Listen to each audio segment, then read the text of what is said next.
The woman they called a statue stole her husband's most prized possession, and then she proved she could drive it better than he ever could. Lucian DeLuca ruled Chicago's underworld with an iron fist, but he never suspected that his silent, obedient wife harbored a secret identity that could shatter everything he thought he knew. When Valeria vanished into the night behind the wheel of his vintage Mustang, she didn't just steal a car, she reclaimed the life he'd buried beneath 6 months of suffocating expectations.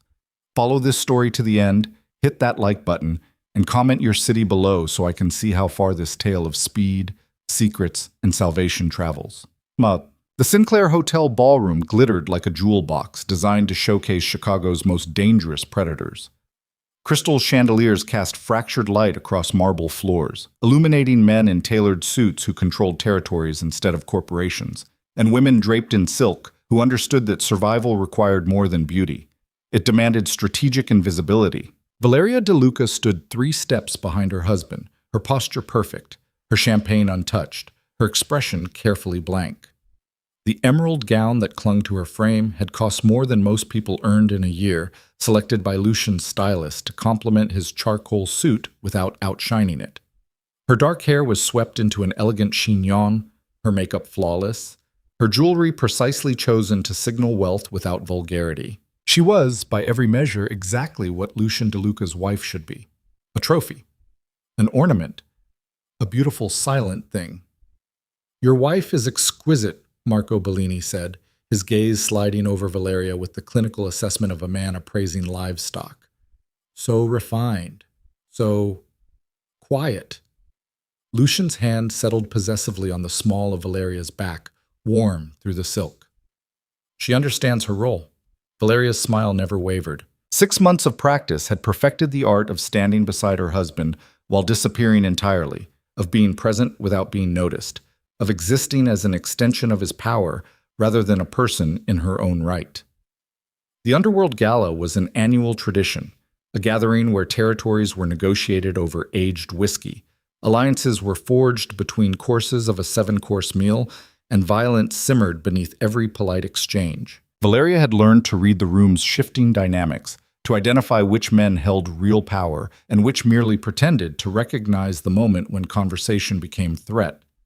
But nobody here knew what she could read in the subtle shift of weight, the microscopic adjustment of grip, the telltale tension that preceded action. Nobody here suspected that the woman they dismissed as decorative could calculate trajectory, velocity, and outcome faster than most men could draw their weapons. "Excuse me," Lucian said, his tone polite but absolute. "Gentlemen, I need a moment." He guided Valeria toward a quieter corner of the ballroom, his hand still warm against her spine.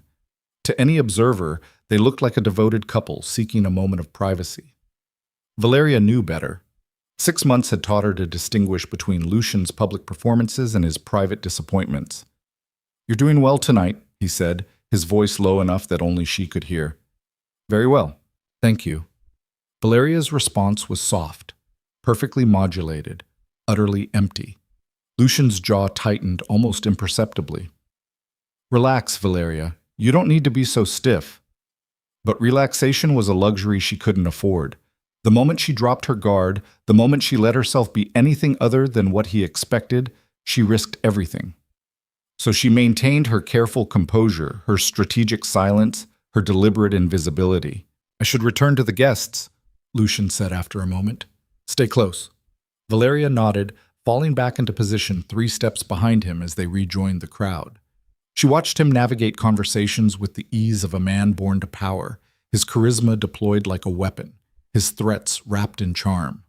He was magnificent in his element, ruthless and brilliant, commanding and controlled, and utterly, devastatingly bored with her. She'd known it for weeks now, had felt it in the way his gaze slid past her at breakfast, in the decreasing frequency of his attempts at conversation, in the mechanical precision of their increasingly rare physical encounters. Lucian DeLuca had married her for reasons that had nothing to do with love and everything to do with appearance, and now that the novelty had faded, he was discovering that a beautiful statue offered little in the way of companionship. The realization should have hurt. Instead, it sparked something darker, a cold fury that burned beneath her carefully maintained facade. "Lucian!" Vincent Corso approached with the confidence of a man who controlled half of the city's shipping routes. "I heard you acquired the '69 Mustang. The Boss 429? Lucian's expression transformed, genuine pleasure breaking through his calculated charm. "You heard correctly. Candy apple red, original engine, less than 40,000 miles. She's a masterpiece. I'd kill to see her. Come by the estate next week. I'll take you for a drive." Lucian's pride was palpable. The Mustang was his prized possession, acquired through months of negotiation and a sum that would have funded a small army. He spoke about the car with more passion than he'd ever directed toward his wife. Valeria listened to them discuss horsepower and torque, restoration and authenticity, their enthusiasm sharp against her numbness. She understood cars better than either of them realized, understood them in ways that had nothing to do with collector's value and everything to do with what they could do when pushed to their limits. But that knowledge belonged to a different life, a life she'd buried 6 months ago when she'd walked down the aisle toward a man who needed a wife that looked good on his arm and knew when to stay silent. The evening crawled forward with excruciating slowness. Valeria smiled when appropriate, nodded when expected, and maintained her position in Lucian's shadow. She was good at this role now, had perfected the art of strategic invisibility. It was close to midnight when she excused herself to the powder room, needing a moment away from the performance. The bathroom was a sanctuary of marble and gold fixtures, blessedly empty. Valeria stood before the mirror, studying the woman who looked back at her. She barely recognized herself. The sound of male voices filtered through the bathroom's outer door, a conversation happening in the adjacent hallway, close enough that words carried clearly through the expensive architecture. "Quite the acquisition," someone was saying, "both the car and the wife." Valeria froze, her hand halfway to her lipstick. The Mustang was worth every penny. Lucian's voice, unmistakable in its smooth confidence. The wife, a pause, heavy with implications. "Well, she serves her purpose." "She's stunning, I'll give you that. But is she always so lifeless?" A low laugh, Lucian's laugh. "That's precisely the problem, isn't it? I thought I wanted someone refined, someone who wouldn't challenge me or complicate things. Turns out, I married a statue, beautiful to look at, utterly hollow inside." The words landed like physical blows, each one precise and devastating. "Any regrets?" the other man asked. "Regrets? No. Boredom? Absolutely." Lucian's voice carried the casual dismissiveness of a man discussing disappointing weather. "She's exactly what I thought I wanted. Quiet, obedient, decorative. But Christ, Vincent, it's like living with a ghost. She has no fire, no passion, no substance. Sometimes I wonder if there's anything real beneath all that careful composure."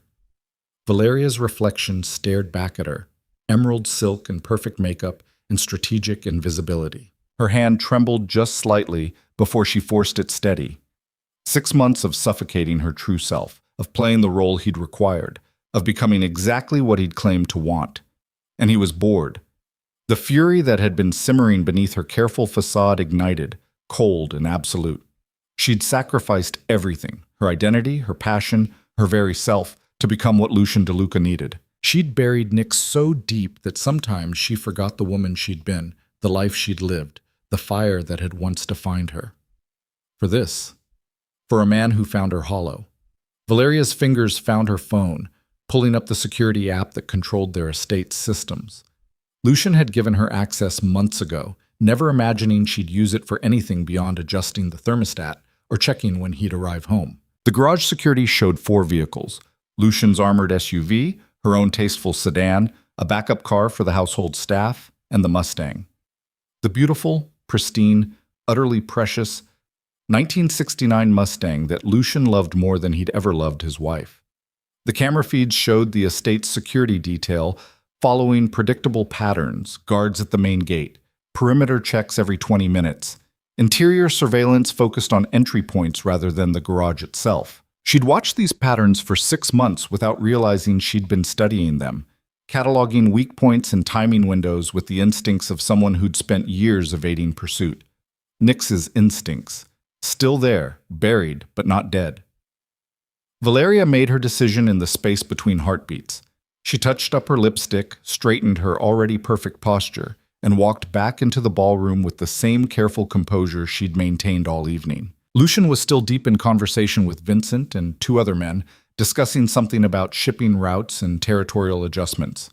He didn't notice when she approached, didn't register her presence until she touched his arm with exactly the right amount of deference. "I have a headache," she said softly, her voice carrying just the right note of apologetic fragility. "Would you mind if I took the car home early?" Lucian barely glanced at her. "Take the sedan. I'll need the SUV later." "Of course." Valeria smiled, the expression practiced and empty. "I hope you enjoy the rest of your evening." She collected her clutch and wrap, offered polite goodbyes to the appropriate people, and walked out of the Sinclair Hotel with the same elegant composure she'd maintained all night. The valet brought her sedan around, and she tipped him with practiced generosity. Then she drove home, parked the sedan in its designated spot, and walked into the estate she'd called home for 6 months. The silence of the massive house pressed against her, familiar and suffocating. Valeria climbed the stairs to the master bedroom, kicked off her heels, and stripped out of the emerald gown with methodical precision. She hung it carefully in the closet. Lucian's stylist would expect it to be properly maintained, and pulled on clothes she'd hidden in the back. Dark jeans, a black-fitted jacket, boots designed for grip rather than elegance. Her hair came down, the careful chignon dissolving into loose waves. She scrubbed off the carefully applied makeup, watching her reflection transform from Lucian's perfect wife into something rawer, more real, more like Nick's. The keypad for the garage security was in the kitchen. Valeria disabled the motion sensors and camera feeds with the access Lucian had given her, creating a 30-minute window of electronic blindness. The guards outside wouldn't notice. Their attention was focused outward, watching for threats approaching the estate, not treasures leaving it. The garage smelled like expensive machinery and premium fuel. 4 vehicles waited in climate-controlled perfection, but Valeria's attention fixed on only one. The 1969 Mustang Boss 429 sat beneath soft lighting like a sculpture in a museum, every curve and angle designed for a single purpose: speed. Candy apple red paint gleamed under the lights. Chrome accents caught and reflected her movement, and the original 429 cubic inch V8 engine waited with coiled potential. Lucian's most prized possession, the thing he loved with genuine passion. Valeria ran her hand along the car's flank, feeling the perfect smoothness of the restoration. She'd watched him obsess over this vehicle for weeks before it arrived, had listened to him describe every specification with more enthusiasm than he'd ever shown discussing their marriage. The key fob was in the secure drawer where Lucian kept his most valuable items: watches, cufflinks, and the Mustang's keys. Valeria knew the combination. She knew everything about this house, had spent 6 months learning its secrets while pretending to be too vapid to notice them. The engine roared to life with a sound like controlled thunder, 8 cylinders awakening with predatory hunger. The vibration traveled through the steering wheel, through the seat, through Valeria's entire body. It was a sensation she hadn't felt in 6 months, and it hit her like electricity, pure, undiluted, absolutely intoxicating. She'd forgotten what it felt like to hold this much power in her hands. The garage door opened smoothly, revealing the curved driveway and the estate's front gate beyond. The guards at the gate would recognize the Mustang, would assume Lucian was behind the wheel. By the time they realized their mistake, she'd be gone. Valeria guided the Mustang down the driveway with careful precision, keeping her speed moderate, her movements unremarkable. The guards waved her through without question, their attention already shifting back to their surveillance of the perimeter. And then she was through the gate, onto the private road that connected the estate to the city beyond. Valeria's foot pressed down on the accelerator, feeling the Mustang respond with eager violence. The engine's growl deepened, became a roar, and suddenly she was moving, really moving, for the first time in half a year. The city opened before her, Chicago's nighttime streets spreading in familiar patterns. She knew these roads, had raced them in another life when she'd been someone else entirely. The muscle memory was still there, buried beneath 6 months of strategic forgetting, waiting to resurface. She took the turns faster than was strictly legal, testing the Mustang's handling, relearning the dance between driver and machine. The car was magnificent, responsive, powerful, precise. Lucian had chosen well, even if he'd never pushed the vehicle beyond cautious weekend drives designed to show off its beauty rather than explore its capability. Valeria's phone buzzed in her pocket. She ignored it. Then it buzzed again, insistent, demanding. Let him wonder. Let him panic. Let him realize that his beautiful statue had walked away. The dockside district appeared in her windshield, industrial buildings giving way to warehouses and shipping containers. This was the part of Chicago that most of Lucian's wealthy associates never saw. The working guts of the city where cargo moved and money changed hands, and people who lived outside the law gathered to test themselves against physics and each other. She knew where she was going before she consciously made the decision. The old textile warehouse at the edge of the shipping district, abandoned for a decade, repurposed by people who needed a place to race without interference. The same warehouse where Nix had built her legend. Valeria parked the Mustang 2 blocks away, on a side street dark enough to provide cover. She sat for a moment in the driver's seat, engine idling, feeling the steady thrum of power beneath the hood. She could still turn back, could return the car to the garage, restore the security systems, slip back into the emerald gown and pretend this moment of rebellion had never happened. Could continue being the perfect, hollow wife that Lucian had married. Instead, she killed the engine and stepped out into the Chicago night. The walk to the warehouse took 3 minutes. Valeria moved through shadows with practiced ease, her body remembering skills she thought she'd forgotten. The sound of engines and shouting grew louder as she approached, the distinctive roar of high-performance vehicles pushed to their limits. The warehouse's loading bay stood open, spilling light and noise into the darkness. Inside, a crowd had gathered around a makeshift track, shipping containers arranged to create tight corners and dangerous straightaways, floodlights mounted to illuminate the circuit, and at least 50 people who'd come to watch speed transformed into art. Or violence.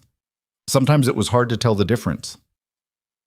Valeria stood in the shadows at the bay's edge, watching the current race unfold. A Nissan GTR and a modified BMW M3 screamed through the circuit, their drivers pushing limits, testing margins. The crowd roared with each near collision, each perfect drift, each moment where skill barely triumphed over physics. She'd forgotten how alive it felt, how real.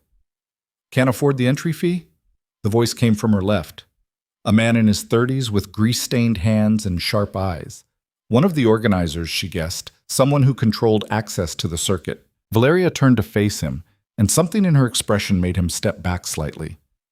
"I can afford it," she said quietly. "Then you're in the wrong spot. Drivers are on the other side." He gestured toward a cluster of cars and their owners gathered near the starting line. "I need to get my car." "Where is it?" 2 blocks south. Candy Apple Red 69 Mustang Boss 429. The organizer's eyebrows climbed. "That's a collector's piece. You don't race a car like that." "I do." Valeria pulled out the key fob, let him see the Mustang's distinctive emblem. "Unless you're too scared to let me on the track." His laugh was sharp and surprised. "Scared? Lady, I don't give a damn what you destroy. Entry fee is $2,000. You crash, you clean up your own mess. You damage the course, you pay for repairs. You got a problem with any of that?" "No problem." "What's your name?" Valeria hesitated for just a moment, feeling the weight of a decision that couldn't be unmade. Then she smiled, and it was nothing like the careful, empty expressions she'd perfected as Lucian's wife. "Nix." The organizer's expression shifted, surprise bleeding into speculation. "Nix? The Nix? Does it matter?" "It matters if you're the driver who disappeared 18 months ago after beating everyone stupid enough to challenge her. It matters if you're the ghost who could make a car do things that shouldn't be physically possible." He studied her more carefully now, seeing past the expensive clothes to something harder underneath. "There's a bounty, you know. 3 different crews want to race the person who used to own that name. Then they can line up." "You're serious?" "Do I look like I'm joking?" The organizer's grin was pure appreciation. "Bring your car. Let's see if you're as good as the legends say." Valeria walked back to the Mustang with her heart hammering in her chest, adrenaline singing through her veins. She'd forgotten this feeling, the electric anticipation before a race, the knowledge that she was about to push herself and her vehicle to the absolute edge of capability. She'd forgotten what it felt like to be Nix. The Mustang roared to life under her hands, responding like it had been waiting for someone who understood what it could do. Valeria guided it through the dark streets toward the warehouse, feeling the car's weight and power, calibrating her instincts to this specific machine's characteristics. When she pulled into the warehouse loading bay, conversation died. Heads turned, voices hushed. People stared at the candy apple red masterpiece with appreciation that bordered on religious awe, then shifted their attention to the driver stepping out of the vehicle. Valeria met their gazes with steady confidence, no trace of the careful deference she showed at Lucian's galas. This was her territory, had been her world before she'd traded it for emerald gowns and strategic invisibility. "No fucking way," someone breathed. The crowd parted as she walked toward the starting line, conversations erupting in her wake. She caught fragments. "That's Nix. I thought she was dead. Look at that car." But she kept moving, kept her focus on the circuit ahead. A Ferrari. 488 waited at the starting line, its driver leaning against the door with casual arrogance. He was young, maybe 25, with the kind of confidence that came from winning too often against insufficient competition. "You're the mystery challenger?" He looked her up and down, clearly unimpressed. "What's your name, sweetheart?" "Nix." His expression flickered. Recognition, doubt, then dismissal. "Nix is a myth. Some ghost story people tell to make underground racing sound more interesting." "Then you've got nothing to worry about." Valeria gestured toward the circuit. "Unless you're scared to race a ghost."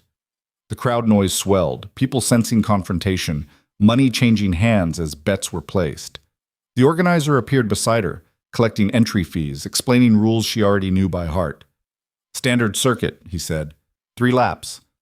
First across the finish line wins. You crash, you're disqualified. You damage another driver's car deliberately, you're banned for life.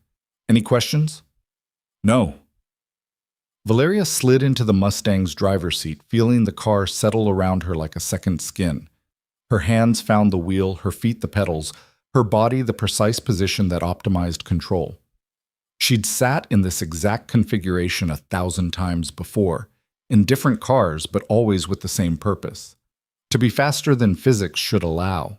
The starting lights mounted on a makeshift frame began their sequence. Red, red, red.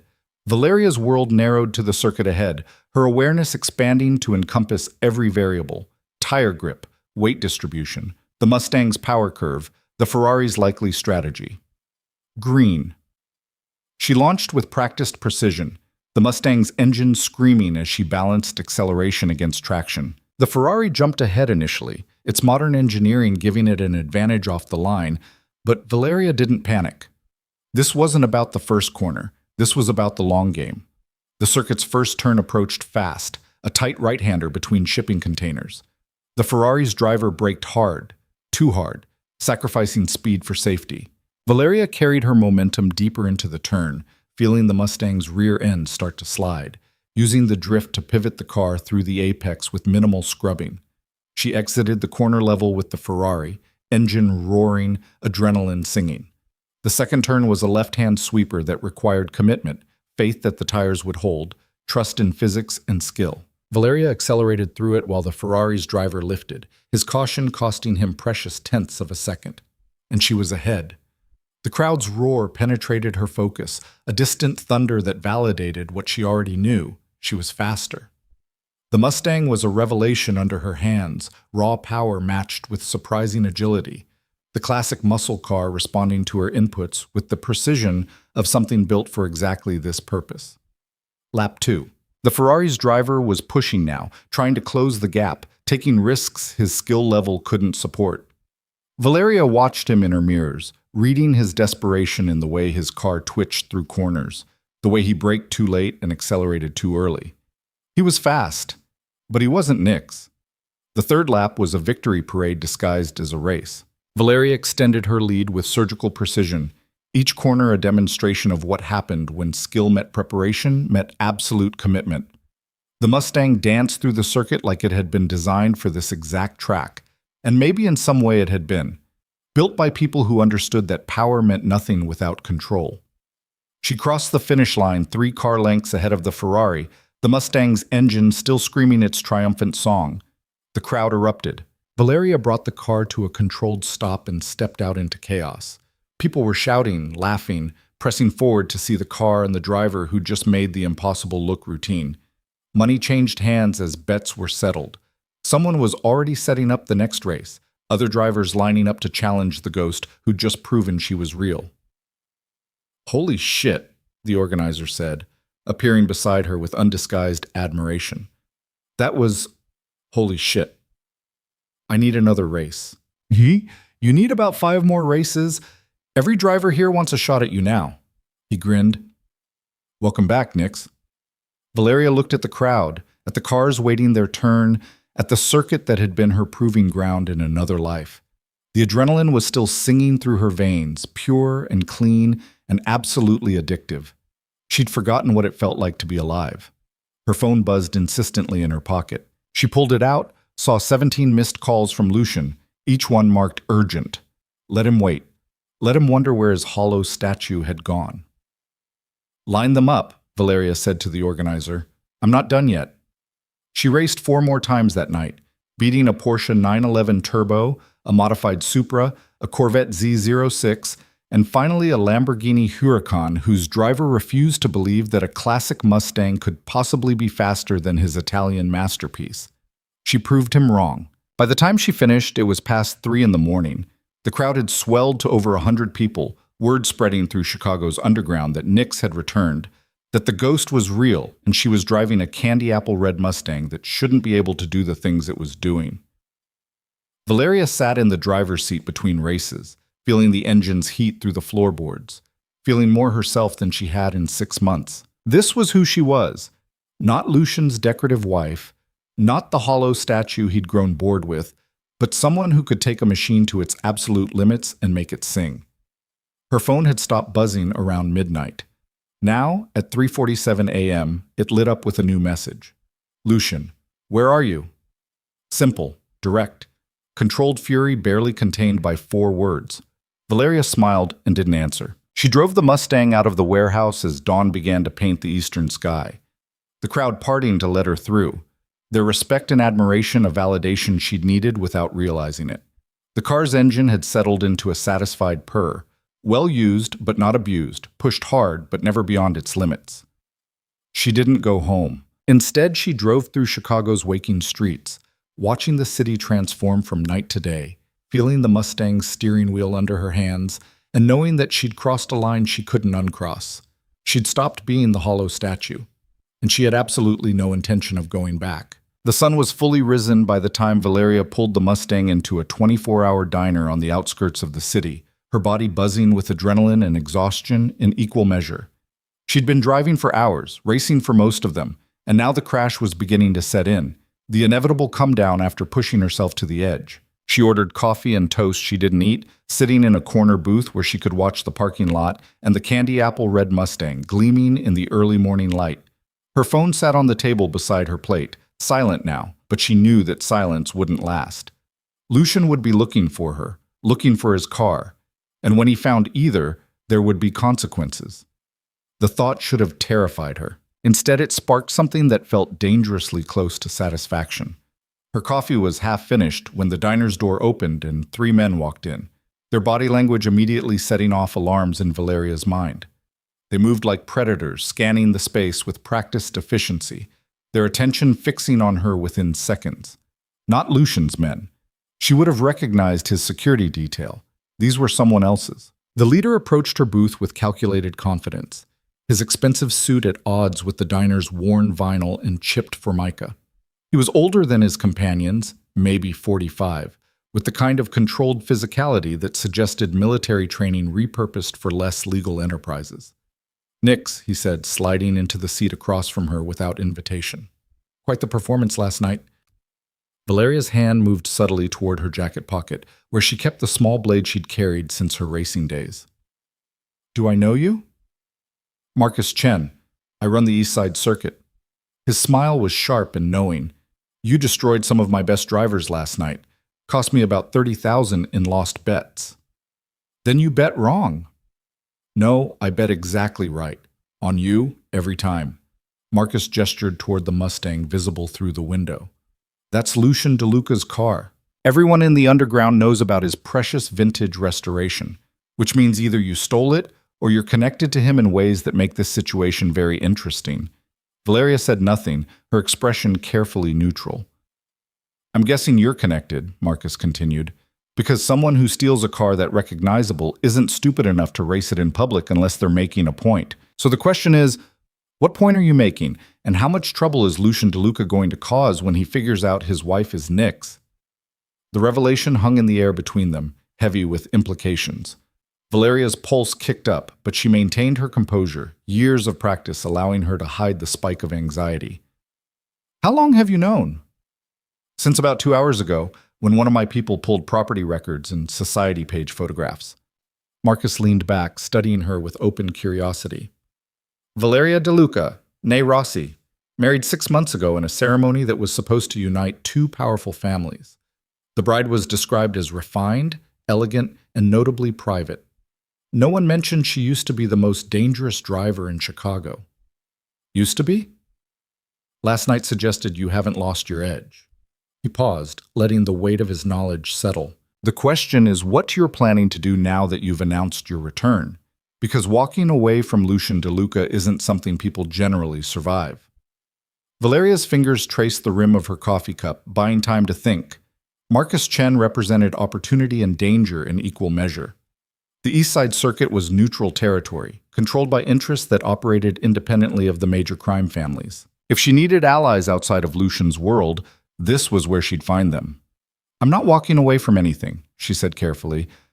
I'm reclaiming what I gave up. By stealing his car and destroying his credibility? By reminding him that I'm not a statue he can admire and ignore. Marcus's laugh was genuinely appreciative. You've got bigger problems than a bored husband, Nyx. Word is already spreading about last night. By noon, everyone in Chicago's underground will know that Lucian DeLuca's perfect wife is the legendary street racer who disappeared 18 months ago. His enemies are going to see that as weakness. His allies are going to question his judgment.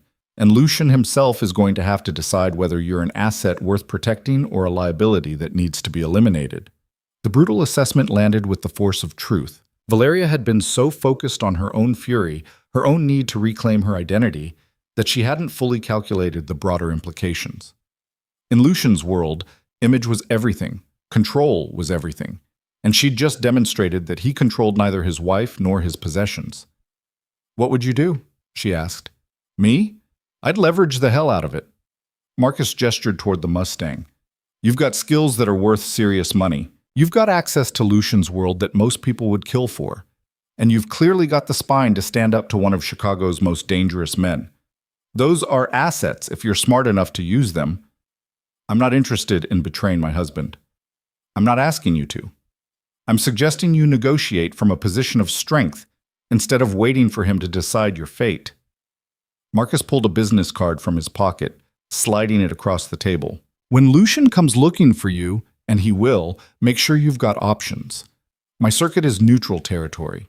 You need a place to race, a place to think, a place where DeLuca family politics don't apply. You know where to find me. He stood, his companions moving to flank him with practiced precision. For what it's worth, I hope you survive this. The underground racing scene has been boring as hell since you disappeared. It'd be nice to have the competition again. They left as efficiently as they'd arrived, the diner's door closing behind them with a soft chime. Valeria sat alone with her cold coffee and racing thoughts, Marcus Chen's business card a small rectangle of potential on the table. Her phone buzzed. Finally, a new message from Lucian. Come home, now. We need to talk. No threats, no rage, just controlled expectation that she would obey.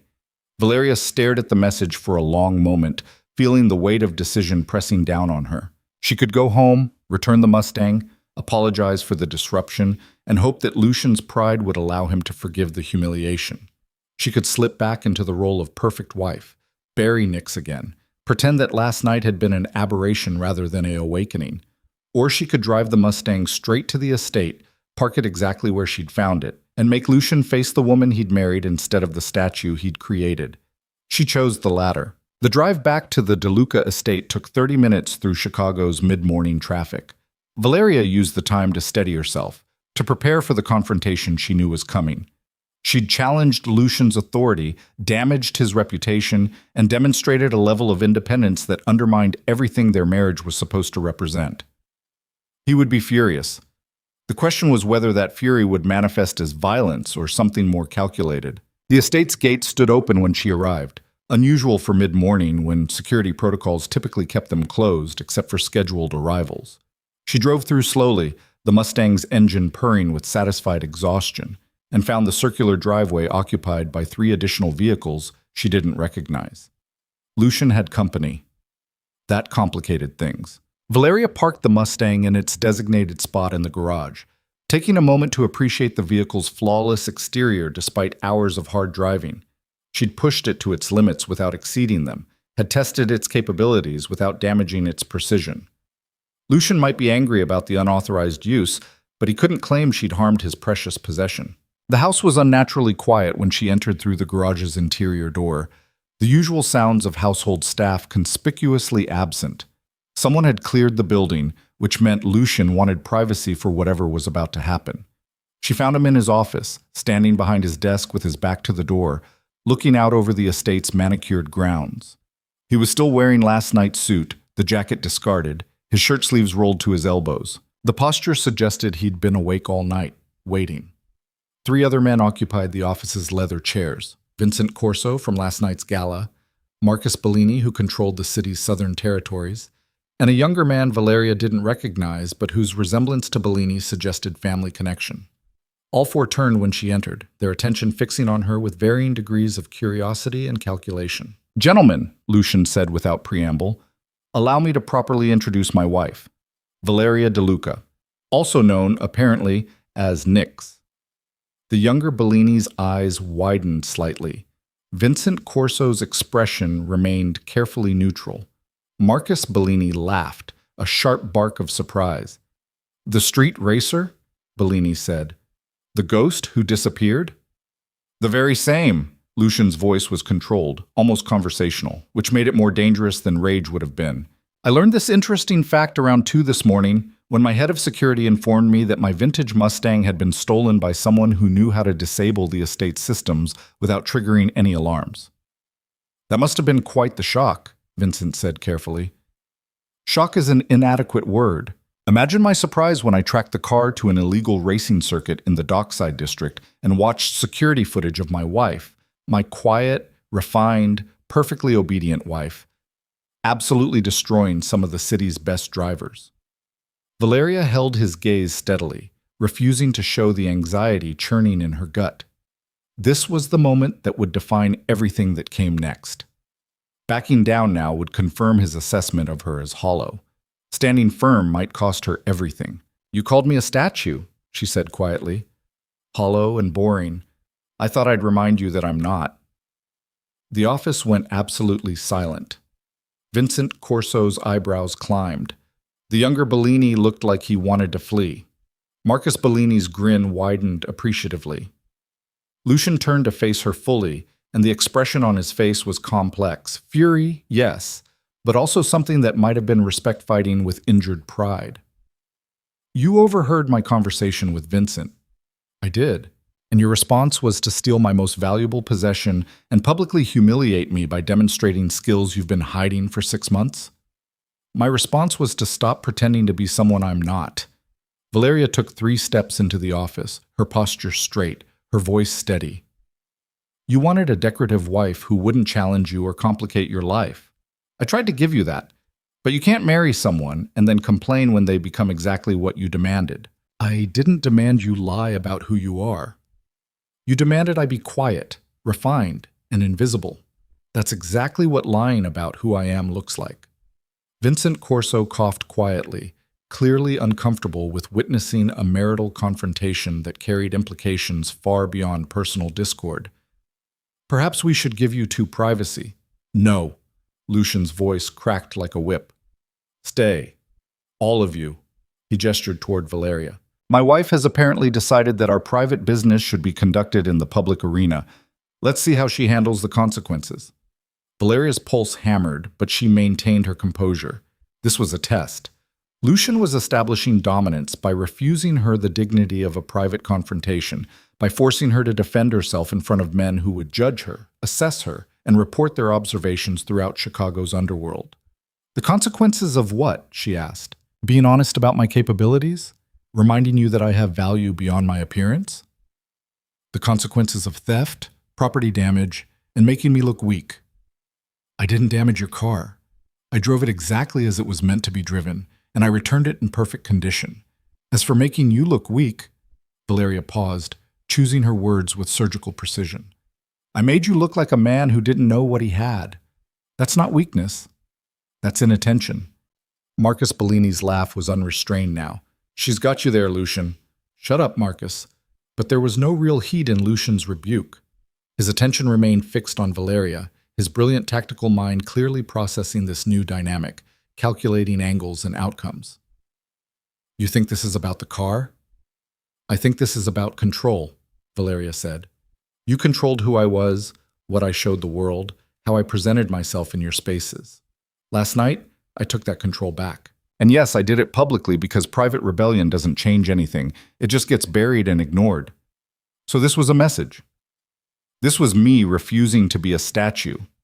The younger Bellini was watching this exchange with open fascination, clearly not accustomed to seeing anyone challenge Lucian DeLuca so directly. Vincent Corso's expression had shifted from discomfort to something like careful interest. Lucian walked around his desk with deliberate slowness, each step measured, his body language predatory.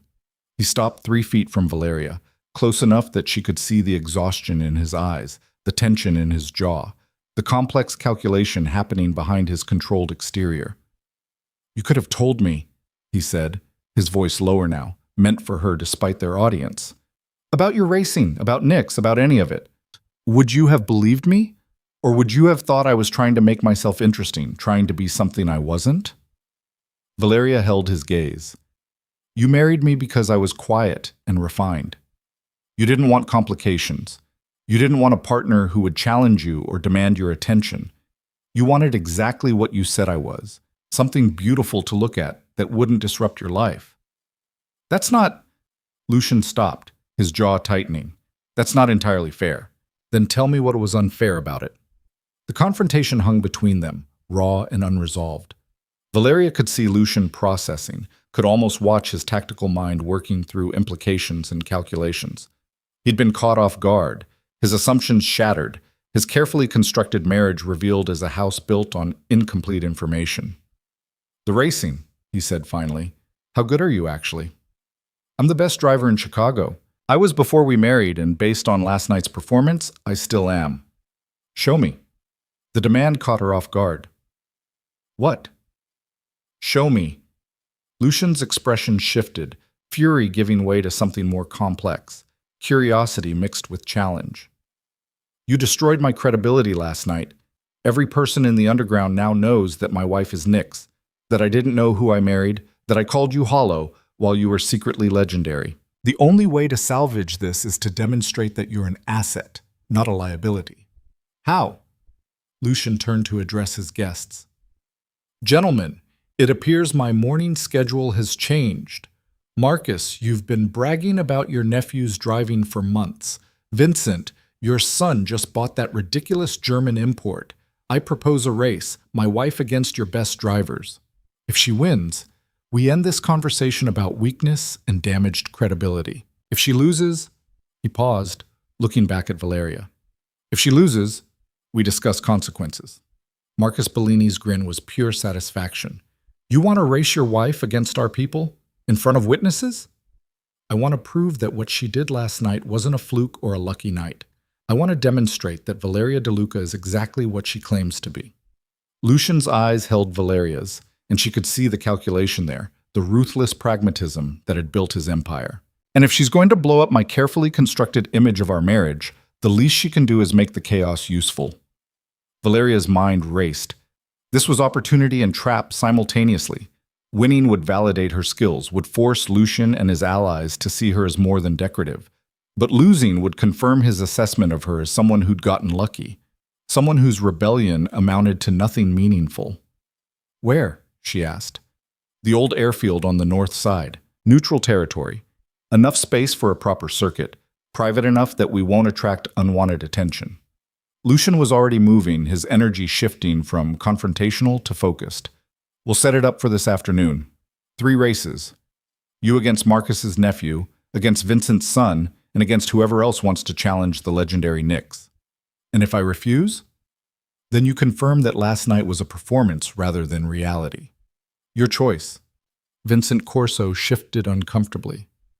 Lucian, is this really necessary? You could simply… What? Discipline my wife for embarrassing me? Beat her into submission? Lock her in the house and pretend last night never happened? Lucian's laugh was sharp. Vincent, you know me better than that. I don't waste resources, and I don't ignore potential advantages.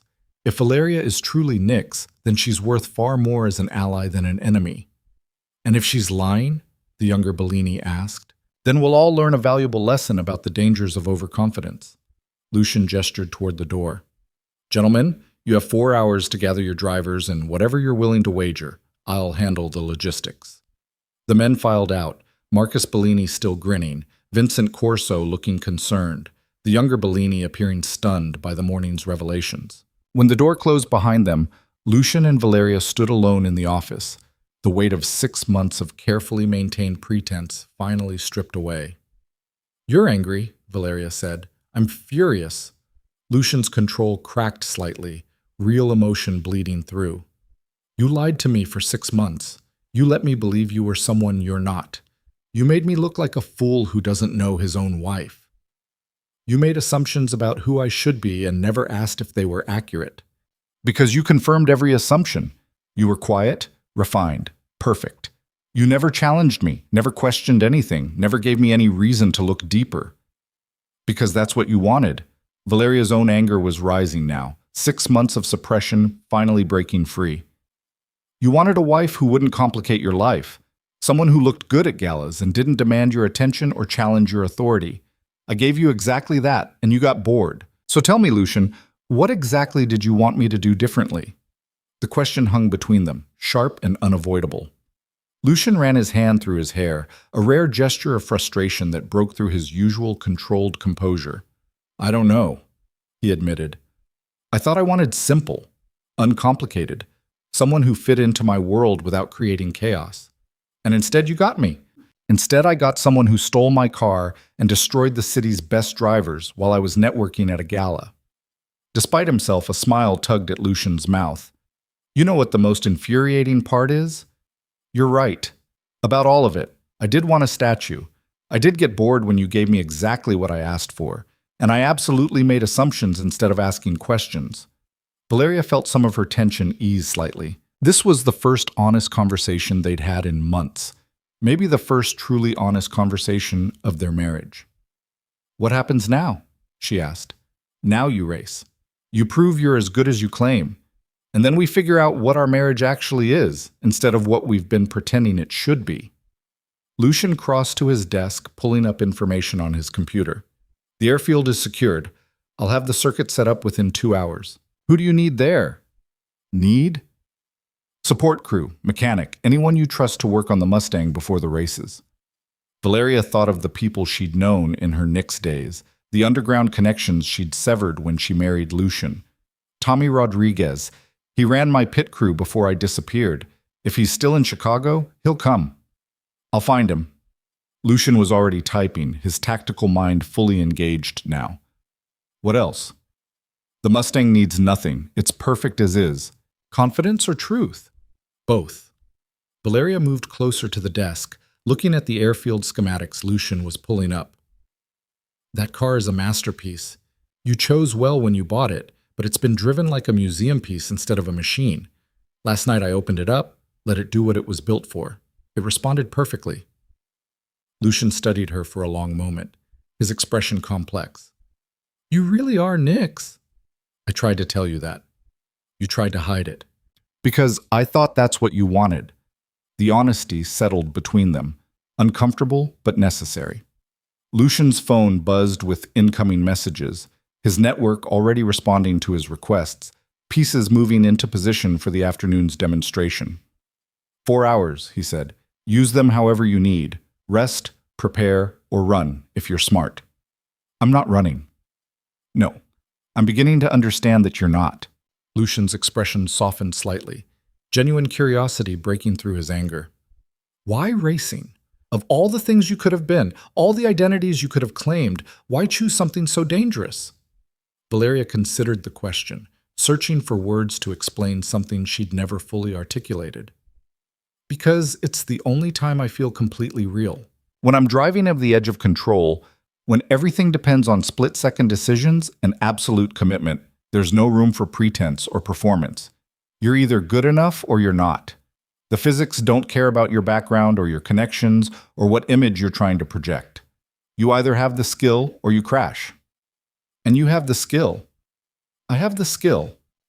Lucian nodded slowly, processing this new information, recalibrating everything he thought he knew about the woman he'd married. Then show me. This afternoon, in front of everyone who matters, show me exactly who Valeria DeLuca really is. Valeria left the office with 4 hours to prepare for races that would define everything that came next. She found her phone had 17 new messages, most from numbers she didn't recognize, but one stood out. Tommy Rodriguez, her former pit chief, the mechanic who'd kept her cars running through dozens of underground races. Heard you were back. Heard you stole DeLuca's Mustang. Need help not getting killed this afternoon? She smiled and texted back a single word. Yes. His response came within seconds. On my way. Tommy arrived at the estate an hour later, his presence causing visible alarm among Lucian's security staff until Valeria intervened. He looked exactly as she remembered. Early 40s, grease under his fingernails, sharp eyes that could diagnose mechanical problems by sound alone. Let me see the car, he said without preamble. They walked to the garage together, and Tommy's low whistle of appreciation when he saw the Mustang made Valeria smile. He circled the vehicle slowly, his hands moving over the paint, the chrome, the perfectly restored details. This is serious machinery, he said finally. DeLuca wasn't kidding around with this restoration. Can you work with it? Can I work with it? Nix, this is a mechanic's dream. Everything is accessible, everything is logical, and the engineering is brilliant.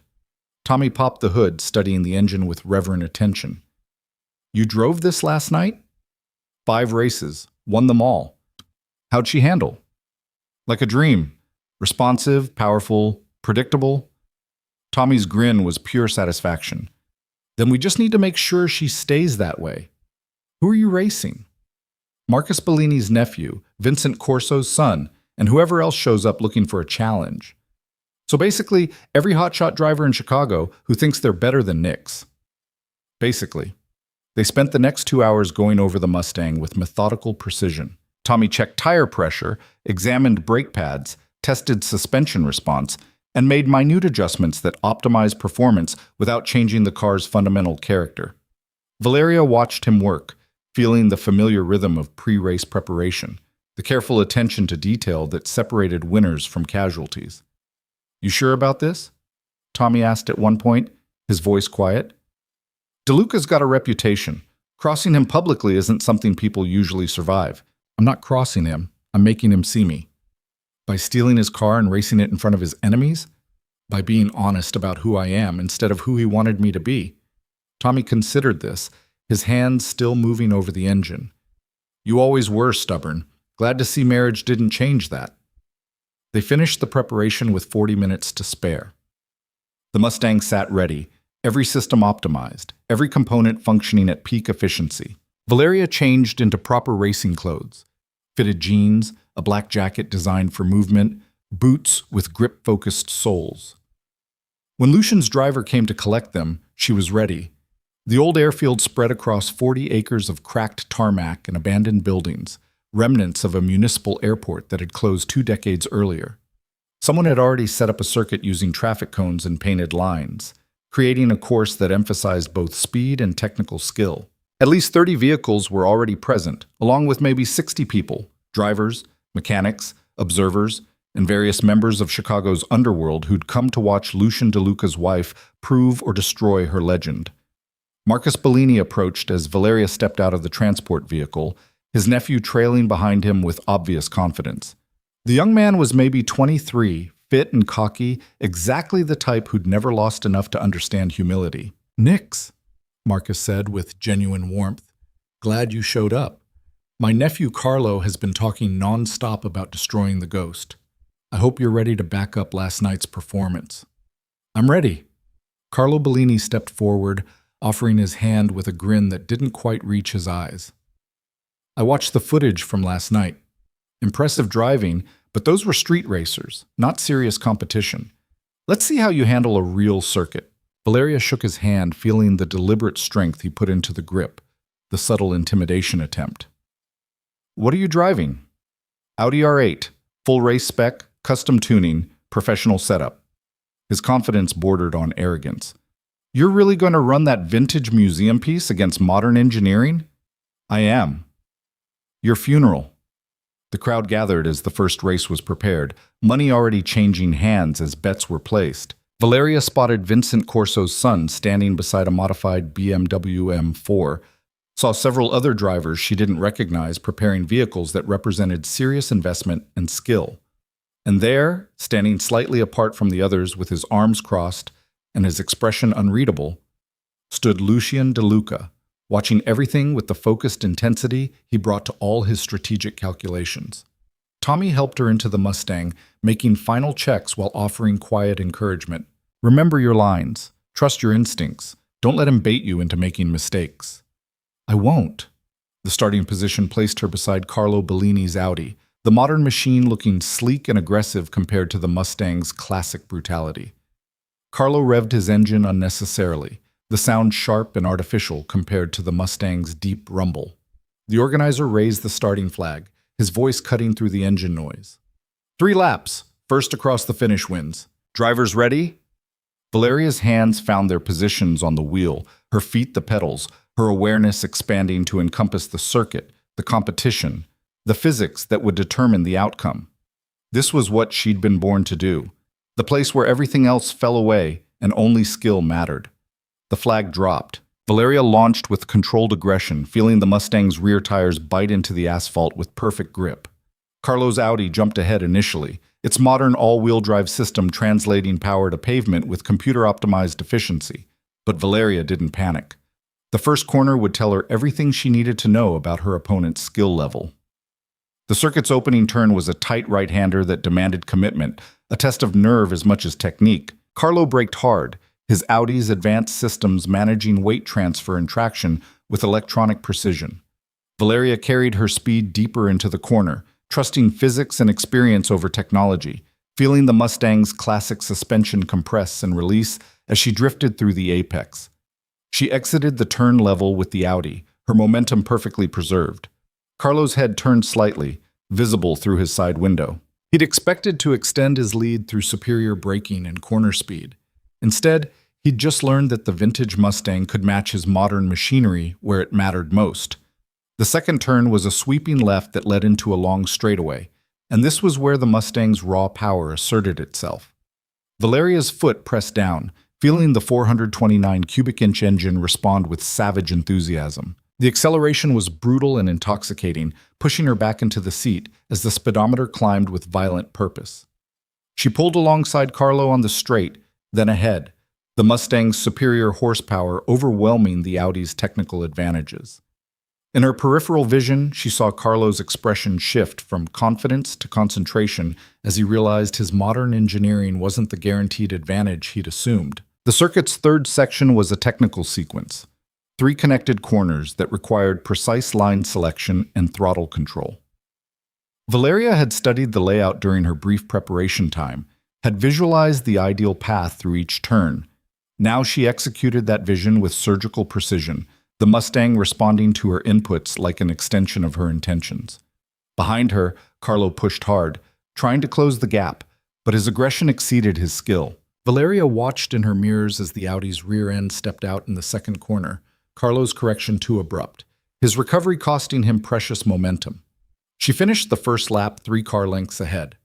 The crowd's roar penetrated her focus, a wall of sound that validated what she already knew. She was faster. The Mustang was performing flawlessly. And Carlo Bellini was discovering that reputation meant nothing against superior execution. Lap 2 was clinical dominance. Valeria extended her lead through perfect line selection, optimal braking points, and an intimate understanding of the Mustang's capabilities.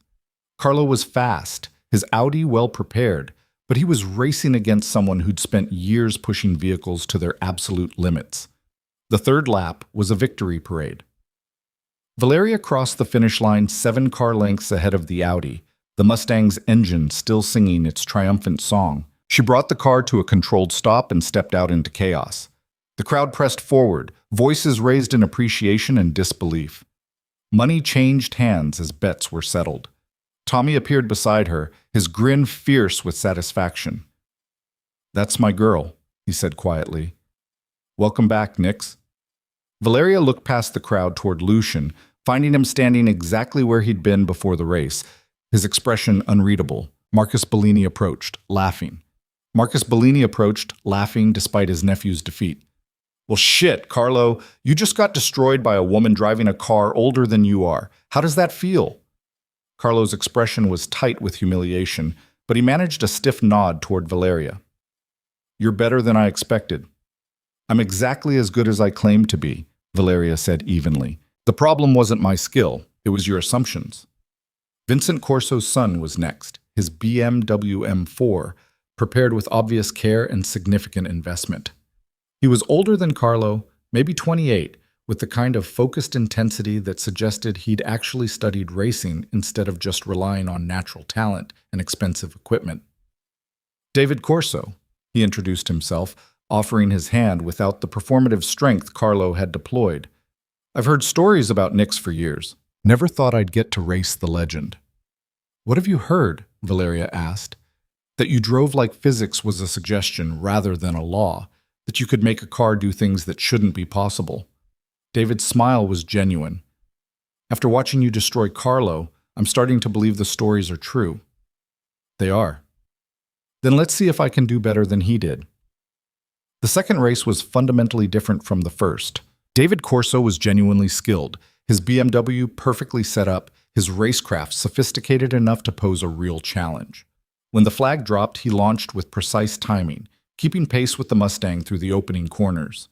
Valeria found herself working harder, pushing closer to the edge of the Mustang's capabilities.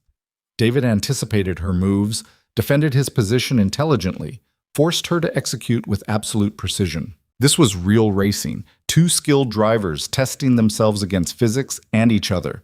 The first lap ended with Valeria barely ahead, maybe half a car length separating them. The crowd's energy intensified, sensing genuine competition rather than the one-sided demonstration Carlo had provided. David pushed harder on lap 2, taking risks that demonstrated both confidence and competence. He dove inside on a corner Valeria had owned in the previous race, forcing her to adjust her line, making her work for every inch of track position. But work was something Valeria understood.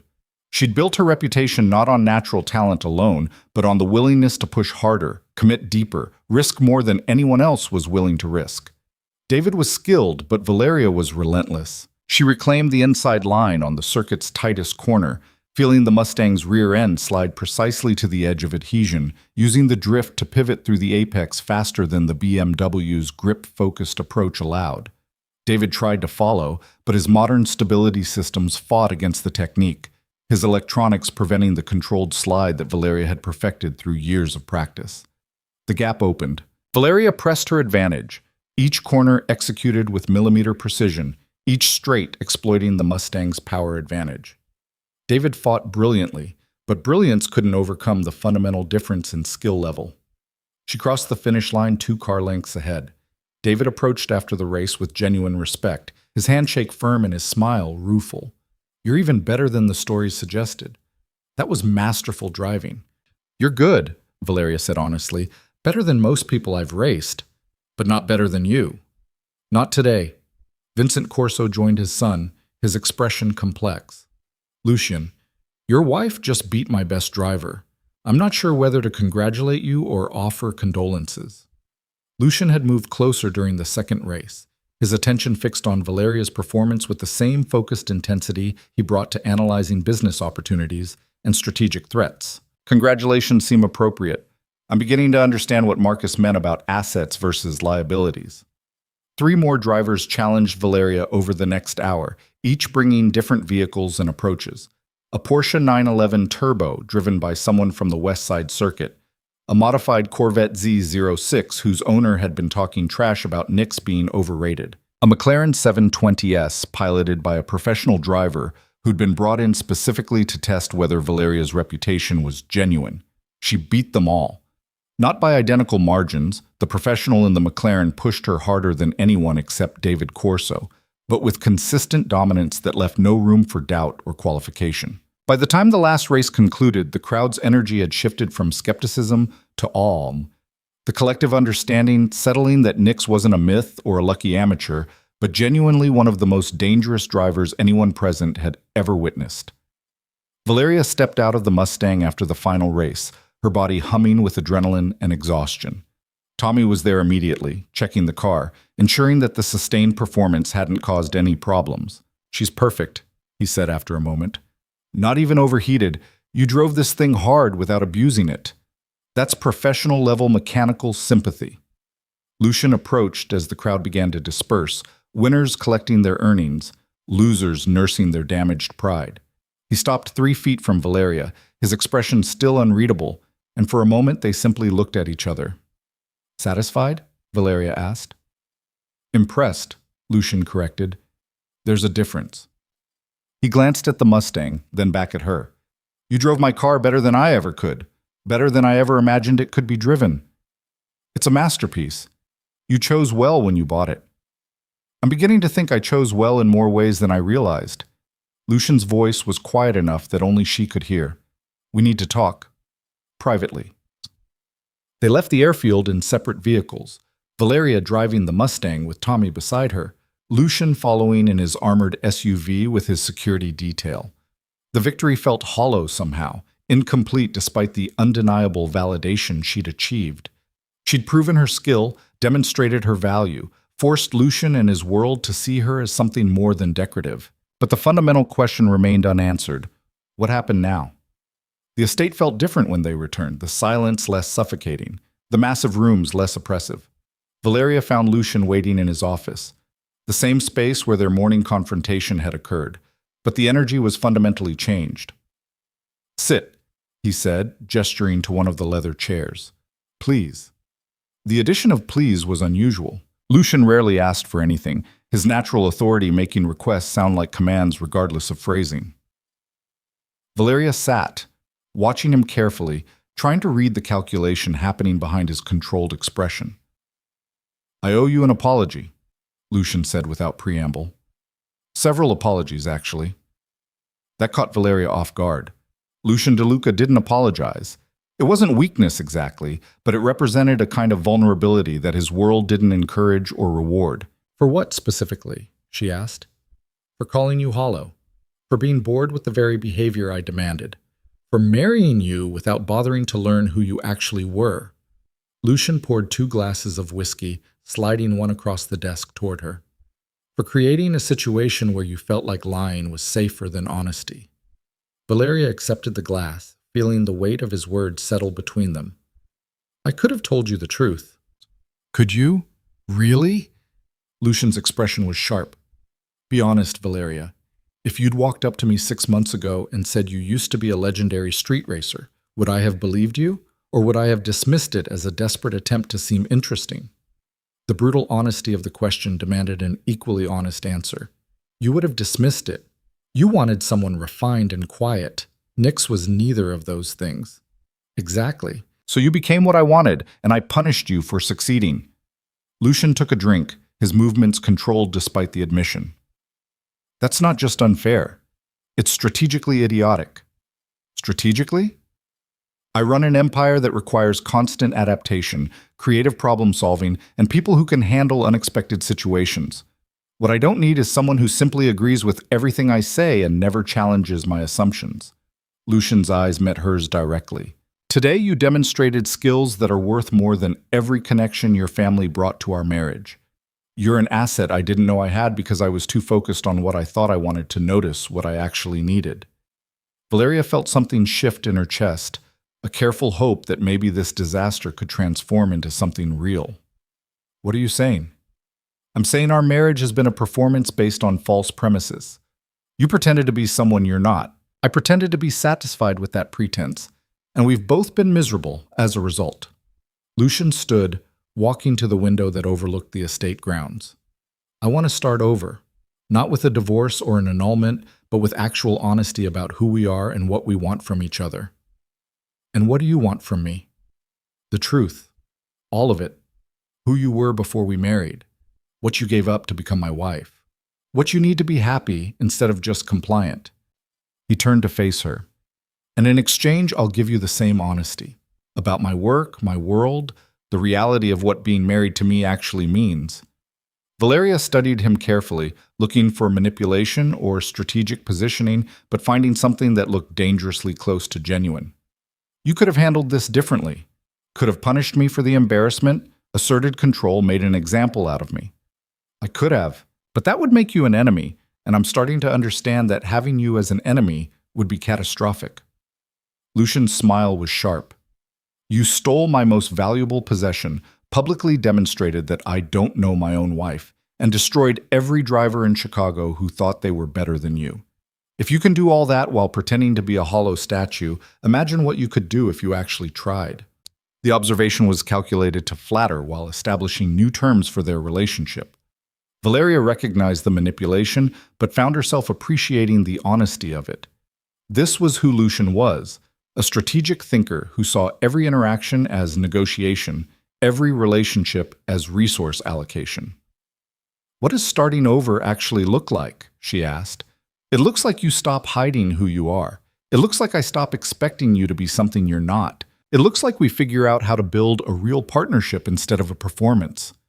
Lucian returned to his desk, pulling up information on his computer. "Marcus Chen sent me a business proposal an hour ago. He wants to formalize the underground racing circuit, make it legitimate enough to attract real sponsorship while maintaining its edge and exclusivity. He's offering you a position as primary driver and circuit designer." What did you tell him?" "I told him I'd discuss it with my wife and business partner." Lucian looked up from the screen. "Because that's what you should be. Not my decorative accessory or my silent shadow, but someone who contributes meaningfully to the empire I'm building." Valeria felt her pulse quicken. This was more than reconciliation. This was recognition, the acknowledgement that she had value beyond her appearance and family connections. "What about your reputation?" she asked. "Today helped, but there are still people who see me as a liability, a wife who publicly humiliates her husband." "Let them." Lucian's expression was fierce now, the predatory intelligence that made him dangerous, fully engaged. "Anyone stupid enough to think you're a liability after watching you destroy their best drivers isn't someone whose opinion matters. And anyone smart enough to recognize your value is someone I want as an ally rather than an enemy." He pulled up additional files displaying financial projections and strategic analyses.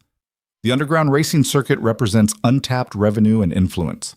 The logistics of moving vehicles and equipment requires exactly the kind of supply chain management that could serve other purposes. And having someone with your reputation operating in that world gives us access to information and connections that would otherwise be impossible to acquire.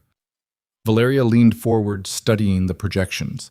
This was Lucian in his element, transforming chaos into opportunity, finding strategic advantage in unexpected places. And for the first time since their marriage, he was including her in the calculation, rather than expecting her to simply accept his decisions. "You want to weaponize my racing," she said. "I want to leverage your skills for mutual benefit." Lucian's correction was precise. "You get to race legitimately, build the circuit you helped create in the underground, and use your talents without hiding. I get access to a world that's been closed to traditional business approaches, plus a partner who can handle situations I can't." "Such as?" "Such as the problem we're going to have in about 3 hours when my head of security arrives, with questions about how you disabled the estate systems without triggering any alarms." Lucian's expression was serious now, because that's not something a decorative wife should be able to do. That's something a person with serious technical knowledge and operational experience could accomplish. The shift in tone caught Valeria's attention. "You're concerned about security." "I'm concerned about vulnerabilities I didn't know existed. If you could bypass our systems, other people could potentially do the same. I need to understand exactly how you did it, so we can prevent others from exploiting the same weaknesses. Valeria considered this request, recognizing it as both practical necessity and trust-building exercise. I used the access you gave me. The security system treats authorized users differently than potential threats. I knew the patrol patterns because I've watched them for 6 months. And I understand technical systems well enough to create a blind spot without triggering fail-safes. How well do you understand technical systems? Well enough that I used to bypass police surveillance during races, well enough that I could hack basic security protocols by the time I was 19. Well enough that Tommy used to joke I should be designing systems instead of defeating them. Lucian's expression shifted to something that looked like vindication. See, this is exactly what I'm talking about. You have skills that are worth significant money and strategic advantage, and you've been hiding them because you thought I wanted someone decorative and useless. You did want that. I thought I did. Turns out I was wrong about what I needed. He stood, moving around the desk to stand directly in front of her. So here's my proposal. We start over with actual honesty. You tell me who you really are, what you're actually capable of, what you want from this marriage. I'll do the same. And we build something real instead of continuing this performance that's making us both miserable. Valeria searched his face, looking for manipulation or hidden angles, but finding something that might actually be genuine interest. And if I want things you can't give me, then we negotiate, like adults, like partners. Lucian's hand extended, offering a handshake. What do you say? Ready to stop being a statue and start being a person? She took his hand, feeling the warmth of his grip, the strength tempered with careful control. I'm ready. But this goes both ways, Lucian. You don't get to demand honesty from me while keeping secrets about your work. Fair enough. He didn't release her hand immediately. Full disclosure, my empire is built on shipping, logistics, and strategic resource allocation. Some of it is perfectly legitimate. Some of it operates in gray areas that law enforcement would prefer to shut down. All of it requires constant management of competing interests, territorial disputes, and people who'd like to see me dead. I assumed that much. Did you assume that I've survived 3 assassination attempts in the past 2 years? Or that my head of security is probably compromised by someone trying to position themselves for a takeover? Or that the reason I married you wasn't just about family alliances, but because I needed someone whose presence would make me look stable and settled rather than vulnerable and isolated? The revelations landed with the weight of genuine trust. Pieces of truth that Lucian had been holding close suddenly offered up for inspection. Valeria's mind raced, processing implications and reassessing everything she thought she understood about their marriage. Who's compromised? She asked. I don't know yet, but someone with access to internal systems has been feeding information to rivals. Small things at first, shipment schedules, meeting times, but it's escalating. The security protocols you bypassed last night should have been impossible to defeat without inside knowledge. You think I'm involved? No. But I think you demonstrated that our security has weaknesses I need to address. Lucian finally released her hand, returning to his desk, but maintaining eye contact. Which brings me to another proposal. You're good at bypassing systems. Would you be willing to help me find and fix the vulnerabilities someone is exploiting? Valeria felt the weight of decision pressing down on her. This was the moment where she either committed to being a real partner in Lucian's world or maintained the careful distance that had characterized their marriage so far. Show me the security architecture, she said. Everything, access logs, system documentation, personnel files. If someone's exploiting weaknesses, I'll find them. Lucian's smile was genuine satisfaction. This is what I should have asked for 6 months ago. A partner who can actually help instead of someone who just looks good beside me at galas. They spent the next 2 hours reviewing the estate's security systems, with Valeria identifying vulnerabilities and suggesting fixes, while Lucian provided context about personnel and procedures. It was the first real collaboration of their marriage, the first time they'd worked together toward a common goal instead of existing in parallel orbits. Valeria found herself appreciating Lucian's strategic mind, the way he could see patterns and connections across disparate information. And Lucian seemed genuinely impressed by her technical knowledge, asking questions that suggested real interest rather than polite performance. Here, Valeria said, pointing to an access log entry. This shouldn't exist. User authentication happened at 2:47 a.m., but the guard's schedule shows that person was off duty. Either the log is falsified or someone used stolen credentials. Lucian leaned closer, studying the entry with focused intensity. That's my head of security's access code, Marcus Vega. He's been with me for 4 years. Is he here now? He's supposed to arrive at 6 to debrief about your unauthorized departure last night. Lucian checked his watch, which gives us 90 minutes to decide how we want to handle this. Confront him directly or set a trap? What would you suggest? The question felt like another test, Lucian assessing whether she could think tactically about situations that involved real danger. Valeria considered the options, weighing direct confrontation against strategic patience. Set a trap, she said finally. If Vega is compromised, confronting him just alerts whoever he's working for. Better to give him an opportunity to prove his loyalty or betray himself definitively. What kind of trap? Valeria's smile was sharp. The kind where we use the weaknesses I just identified to create a false vulnerability. Make it look like the system has a flaw that someone could exploit. Then watch to see if Vega takes the bait or reports it to whoever he's really working for. Lucian's expression was pure appreciation. You're dangerous. I think I might actually like being married to you. You haven't seen Dangerous yet. But Valeria found herself smiling despite the situation's gravity. This felt real in a way their marriage never had before. Two people working together, combining their different skills toward a common purpose. They spent the remaining time setting up the trap, creating what looked like an exploitable security flaw in the estate's perimeter monitoring. Anyone with technical knowledge could see the vulnerability. The question was whether Vega would report it or use it. Marcus Vega arrived exactly at 6, his expression carefully neutral as he was escorted to Lucian's office. He was built like someone who'd spent significant time in military service, early 50s with gray touching his temples and sharp eyes that missed very little. Sir, he said formally, I came as soon as I received your message. I understand there was an incident last night. There was. Lucian gestured toward Valeria, who was sitting in one of the leather chairs looking exactly like the decorative wife Vega expected to see. My wife borrowed my Mustang without permission. I need to understand how that was possible given our security protocols. Vega's attention shifted to Valeria, assessment clear in his gaze. Mrs. DeLuca, perhaps you could explain how you bypassed the garage security? I used the access code my husband gave me, Valeria said quietly, maintaining the performance of helpless wife. I didn't realize I was doing anything wrong. The access code wouldn't have disabled the motion sensors or camera feeds. Wouldn't it? Valeria's expression was carefully confused. But the panel said the system was in maintenance mode. Vega's eyes narrowed slightly. The system shouldn't enter maintenance mode without my authorization. Perhaps there's a flaw in the programming, Lucian suggested. Something that allows authorized users to trigger maintenance protocols accidentally. I'll investigate immediately. But Vega's body language had shifted subtly, tension bleeding into his shoulders. In the meantime, I recommend restricting Mrs. DeLuca's access to prevent similar incidents. That won't be necessary, Lucian said smoothly. I've already discussed appropriate behavior with my wife. She understands the importance of following proper procedures.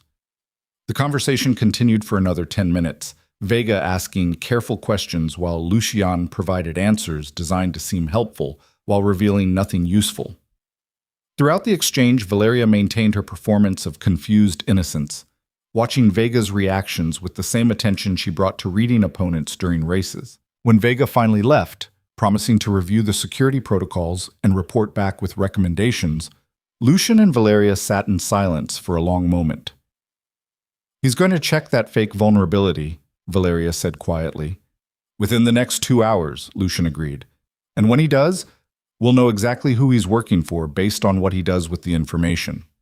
What happens then? Then we decide whether he's worth saving or whether he needs to be eliminated. Lucian's voice was matter-of-fact, discussing potential murder with the same casual tone others might use for discussing dinner plans. Valeria should have been horrified. Instead, she found herself analyzing the tactical implications, considering what Vega's betrayal meant for the estate's security and Lucian's position within Chicago's underworld power structure. This is your world, she said, violence and strategic necessity. It is. Does that change your willingness to be part of it? Valeria thought about the question seriously, weighing comfort against truth, safety against authenticity. She'd spent 6 months pretending to be someone she wasn't, suppressing her real nature to fit into Lucian's world. But this collaborative problem solving, this strategic partnership, this recognition of her actual capabilities, felt more genuine than anything they'd shared before. "No," she said finally, "but I need you to understand something. I'm not going to be your weapon or your tool. If we're partners, that means equal input on decisions that affect both of us." "Fair enough." Lucian extended his hand again. "Partners. Equal input, honest communication, shared risk and reward." She took his hand, sealing the agreement. Partners. They sat together in Lucian's office as sunset painted the windows orange and gold, waiting to see whether Marcus Vega would prove his loyalty or betray the trust that had been placed in him. And for the first time since their wedding, Valeria felt like she was exactly where she was supposed to be. Not as a statue, not as a performance, but as herself. The wait lasted exactly 93 minutes. Valeria and Lucian monitored the security feeds from his office, watching as Marcus Vega moved through the estate's systems with the confidence of someone who'd built them. At first, his actions seemed routine, checking perimeter sensors, reviewing access logs, exactly what a diligent head of security would do after learning about a potential vulnerability. Then he accessed the false flaw they'd created, and his behavior changed. Vega pulled up the code underlying the garage security protocols, studying the manufactured weakness with focused intensity. His fingers moved across his tablet, and Valeria watched the network traffic logs light up with activity. "He's photographing the vulnerability," she said quietly. "Screen captures of the code, system architecture, access pathways." "Who's he sending them to?" Lucian's voice was controlled, but Valeria could hear the fury beneath the calm surface. She traced the encrypted data packets as they left the estate's network, following their path through several routing servers designed to obscure the ultimate destination. "Give me a minute." Her fingers flew across Lucian's computer, deploying tools she'd used during her racing days to track rivals and avoid law enforcement. The encryption was sophisticated but not unbreakable, especially since Vega had prioritized speed over complete security. "Got it," Valeria said, pulling up the final destination. "The data is going to an IP address registered to a holding company called Meridian Logistics." Lucian's expression went absolutely cold. "Antonio Ferrara's front company. That confirms it." "Who's Ferrara?" "Someone who's been trying to take control of my shipping routes for the past year. Someone I thought I'd neutralize through a treaty negotiated 3 months ago." Lucian stood, his movements precise and controlled despite the obvious rage. "Someone who apparently decided to bypass our agreement by corrupting my head of security." Valeria watched as Vega closed out of the security systems, erasing traces of his access with practiced efficiency. He'd done this before, she realized. This wasn't his first betrayal, just the first time he'd been caught. "What are you going to do?" she asked. "What I should have done months ago when the intelligence leaks started." Lucian pulled out his phone, typing a message with controlled precision. "But first, I need to understand the full scope of the betrayal. If Vega's been feeding Ferrara information, I need to know what else has been compromised." He made 3 phone calls in rapid succession, his voice calm and authoritative as he summoned specific people to the estate. Valeria recognized 2 of the names, Vincent Corso and Marcus Bellini, the men who'd witnessed her racing demonstration. The third name was unfamiliar, someone called Santos, who apparently handled Lucian's most sensitive operations. "They'll be here in an hour," Lucian said, ending the final call. "In the meantime, I need you to do something for me." "What?" "Access Vega's personal files, everything stored on the estate's servers under his credentials.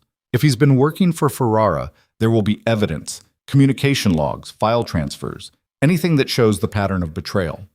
Valeria felt a spike of anxiety. That's different from bypassing garage security. That's actively hacking into someone's private information. "It is. And I wouldn't ask if the stakes weren't this high." Lucian's eyes met hers directly. "Ferrara doesn't just want my shipping routes.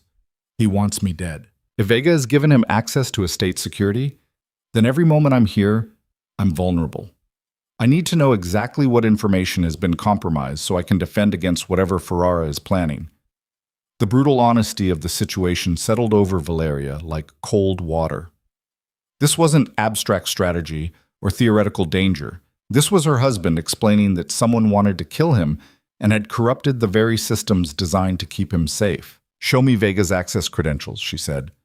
They worked together for the next 40 minutes, Valeria navigating through security protocols while Lucian provided context about personnel and procedures. She found the evidence quickly, encrypted files hidden in system directories that most people would never think to check, communication logs that had been deleted from primary servers but remained in backup archives, financial transfers that revealed a pattern of payment from Meridian Logistics.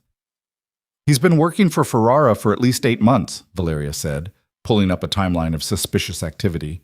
Small betrayals at first, meeting schedules, routine shipment information. But it escalated 3 months ago, right after your treaty negotiation." "What escalated?" "He started providing real-time security updates, guard rotation schedules, patrol patterns, blind spots in the perimeter monitoring." Valeria's stomach tightened as she understood the implications. He was helping Ferrara plan an assault on the estate. Lucian's jaw clenched, the only visible sign of his fury. "When?" "The files don't specify, but there's a notation here." She pulled up an encrypted message that she'd partially decoded. "Something about optimal window and minimal resistance. It's dated for tomorrow night." "Tomorrow?" Lucian's voice was absolutely cold. "During the charity gala I'm hosting, when the estate will be full of guests and Ferrara's people could blend in with catering staff and security personnel." The pieces clicked into place with terrifying clarity. Ferrara hadn't just corrupted Lucian's head of security. He'd orchestrated an elaborate plan to attack when Lucian would be most vulnerable, surrounded by civilians, unable to respond with the full force his position commanded. "We need to cancel the gala," Valeria said. "No, we let it proceed exactly as planned." "Lucian, if Ferrara is planning an assault, then we'll be ready for him." Lucian's expression was predatory now, the strategic mind that had built his empire fully engaged. "We know what he's planning. We know when he's planning to strike. That gives us the advantage." Valeria studied his face, seeing the calculation happening behind his eyes. "You want to turn his ambush into a trap." "I want to end this permanently. Ferrara has been a thorn in my side for too long, hiding behind treaties and front companies while undermining my operations. Tomorrow night, he'll reveal himself. And when he does, I'll eliminate the threat completely." The casual discussion of violence should have disturbed Valeria. Instead, she found herself analyzing the tactical situation, considering what resources they'd need and how to position people for maximum effectiveness. "What do you need from me?" she asked. Lucian's smile was sharp and genuine. "Everything you're willing to give. Your technical skills to monitor security systems and identify threats. Your racing abilities in case we need fast extraction. Your intelligence to help me plan a defense that Ferrara won't see coming." He paused, his expression softening slightly. "And your partnership. Because I'm done facing threats alone when I have someone beside me who's just as dangerous as I am." Before Valeria could respond, the office door opened and Vincent Corso entered, followed closely by Marcus Bellini and a third man who moved with the controlled precision of serious military training. This had to be Santos, lean, scarred, with eyes that assessed threats with professional detachment. "Lucian," Vincent said, his tone concerned. "Your message suggested urgency. What's happening?" "Antonio Ferrara is planning to kill me tomorrow night during the charity gala. My head of security has been feeding him intelligence for the past 8 months, and I need all of you to help me turn his assassination attempt into his funeral." Lucian's voice was a matter of fact, delivering catastrophic news with the same calm he might use to discuss weather. The three men absorbed this information with varying reactions. Vincent looked shocked, Marcus appeared grimly unsurprised, and Santos simply nodded as if confirming something he'd already suspected. "Vega's compromised?" Santos asked, his voice carrying a slight accent that suggested South American origins. "Completely. My wife uncovered the evidence." Lucian gestured toward Valeria. "Gentlemen, I should mention that Valeria isn't just the woman who destroyed your best drivers this afternoon. She's also the person who just saved my life by identifying a security breach I didn't know existed." Vincent's eyebrows climbed. "Your wife hacked Vega's files?" "Among other talents I'm still discovering."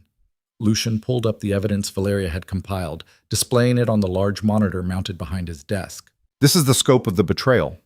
8 months of intelligence sharing, culminating in what appears to be a coordinated assault planned for tomorrow evening. Santos moved closer to the monitor, studying the information with professional focus. Ferrara's people will infiltrate as service staff, probably 20 to 30 soldiers mixed in with legitimate workers. They'll wait until the gala is in full swing, then strike when you're surrounded by guests and unable to mount an effective defense. That would be his plan if we didn't know about it, Lucian said. But we do know, which means we can prepare. Marcus Bellini leaned back in his chair, his expression thoughtful. You're planning a counter-ambush. Let Ferrara's people infiltrate, then eliminate them when they reveal themselves. Exactly. But I need to do it without endangering the civilian guests, which requires careful coordination and people I trust absolutely. Lucian looked at each man in turn. Are you willing to help me end this? Vincent nodded immediately. Ferrara's been encroaching on my territories as well. If you eliminate him, that solves problems for both of us. I'm in, Marcus said. Though I have to say, Lucian, your taste in wives has significantly improved my opinion of your judgment. Anyone who can drive like she did this afternoon and hack security systems deserves respect. Santos simply nodded, his agreement requiring no verbal confirmation. Good. Lucian pulled up architectural plans of the estate, the building's layout spread across the monitor. Then, let's plan how to turn my home into a killing field that Ferrara won't survive. They spent the next 3 hours strategizing, Valeria contributing observations about security vulnerabilities and potential defensive positions. Her racing experience translated surprisingly well to tactical planning. Both required understanding of sightlines, timing, and how to position resources for maximum effectiveness. The main ballroom has 4 entrances, she said, pointing to the architectural plans. Ferrara's people will need to control all of them to prevent guests from escaping and to block your reinforcements. That means they'll split their forces, probably 5 to 7 soldiers per entrance, which makes them vulnerable to concentrated counterattack, Santos observed. If we position our people correctly, we can eliminate them section by section before they realize what's happening. What about Vega? Vincent asked.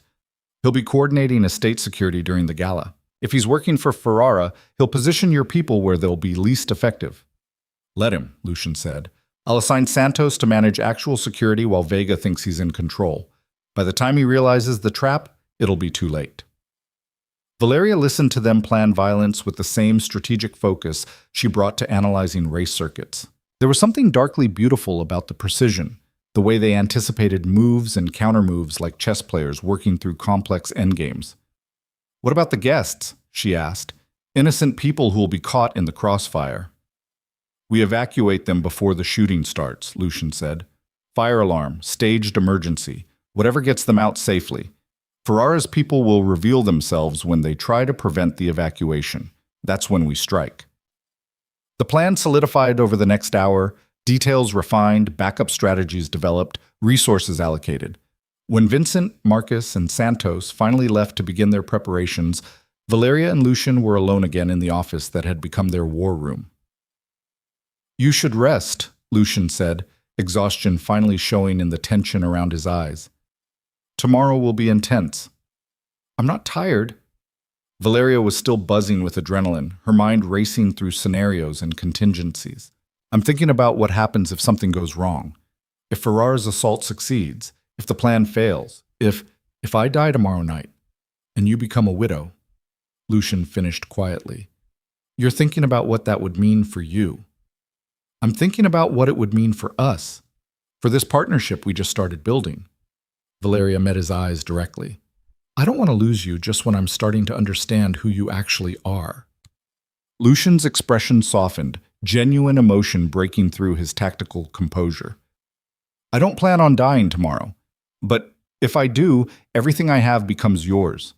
The estate, the businesses, the empire. You'd inherit complete control. I don't want your empire. I want...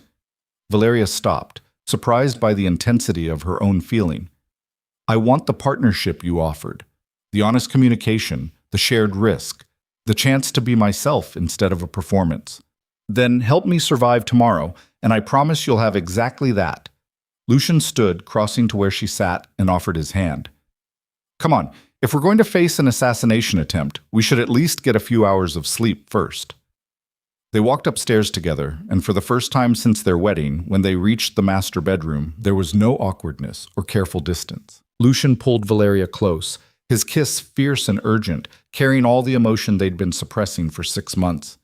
I'm sorry, he said against her hair, for everything, for not seeing you, for being bored with what I demanded, for making you feel like you had to hide who you are. I'm sorry too, for lying, for pretending, for stealing your car. Valeria smiled despite the gravity of their situation. Though I'm not actually sorry about the racing. That was necessary. It was perfect. Violent and beautiful and absolutely terrifying. Lucian's hands framed her face, his expression serious. Stay alive tomorrow. Whatever happens, whatever you need to do, promise me you'll survive. Only if you promise the same. Deal. They made love with desperate intensity. 6 months of frustration and suppressed desire finally finding release. Afterward, Valeria lay in Lucian's arms, feeling his heartbeat steady against her cheek, and tried not to think about the fact that tomorrow, this warmth might be replaced by coldness and loss. Tell me about Nix, Lucian said into the darkness. Not the racer, but the person. Who were you before you became my wife? Valeria thought about how to answer, searching for words to explain a life that felt simultaneously distant and immediately present. I was someone who couldn't sit still. Someone who needed speed and danger to feel alive. My family hated it. The racing, the risk, the way I kept choosing chaos over safety. Is that why you agreed to marry me? To escape that life? Partially, but also because I thought maybe I could be someone different. Someone refined and controlled instead of wild and reckless. She laughed quietly. Turns out, I'm not very good at being someone else. Good, because the person you actually are is far more interesting than the person you were pretending to be. Lucian's arms tightened around her. After tomorrow, assuming we both survive, I want you to teach me to drive properly. Not the careful, controlled way I've been treating the Mustang, but the way you drove it. The way it was meant to be driven. You want me to teach you to race? I want you to teach me to see the world the way you see it, fast and dangerous and absolutely alive. Valeria kissed him, feeling something shift between them.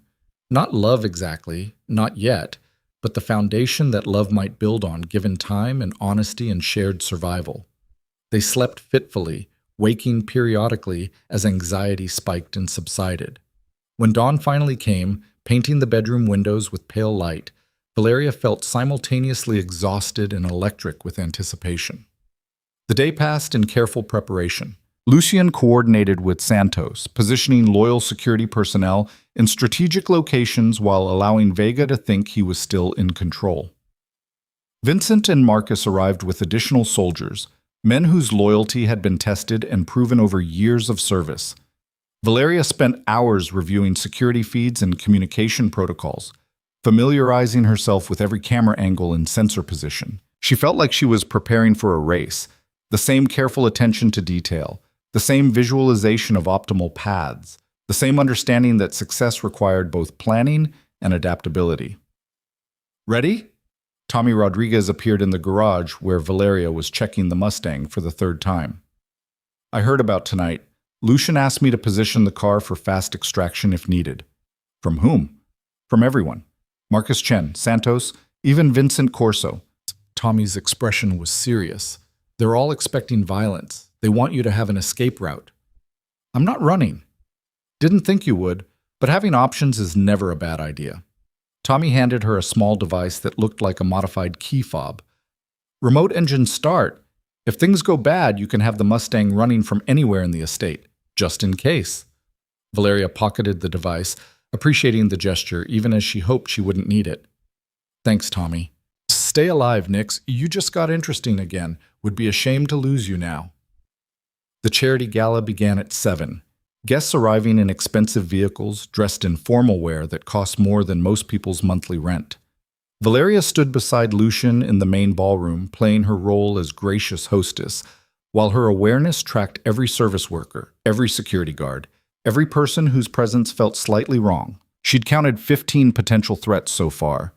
men whose body language suggested military training despite their catering uniforms. Santos had identified another 8, and Vincent's people had flagged 5 more. 28 infiltrators mixed among legitimate staff, exactly as predicted. Lucian worked the room with practiced charm, shaking hands and accepting congratulations for the charity initiative the gala was supposedly supporting. But Valeria could see the tension in his shoulders, the way his eyes constantly tracked positions and angles. At 8:30, Marcus Vega appeared beside Lucian, his expression professionally neutral. "Sir, there's a situation in the North Wing that requires your attention. Security matter." "What kind of situation?" Lucian asked casually. "Better discussed privately." This was it. Vega making his move, trying to isolate Lucian from the crowd and his protection. Valeria felt her pulse kick up, adrenaline flooding her system. "I'll come with you," she said, her tone carrying just enough wifely concern to seem natural. Vega's jaw tightened almost imperceptibly. "That won't be necessary, Mrs. DeLuca." "Nevertheless, I insist."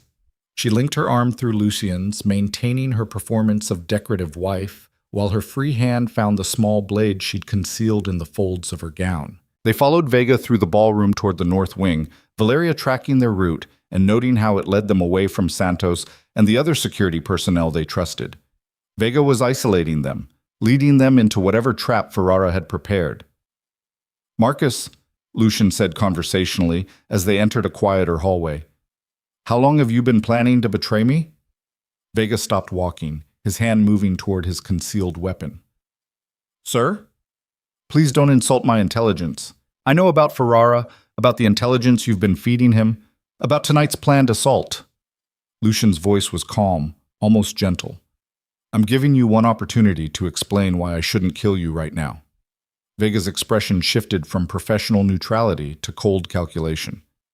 "Because I'm not alone, and because Ferrara's people are already in position." On cue, men appeared from doorways flanking the hall. 4 of Ferrara's soldiers, weapons drawn, trapping Lucian and Valeria between them and Vega.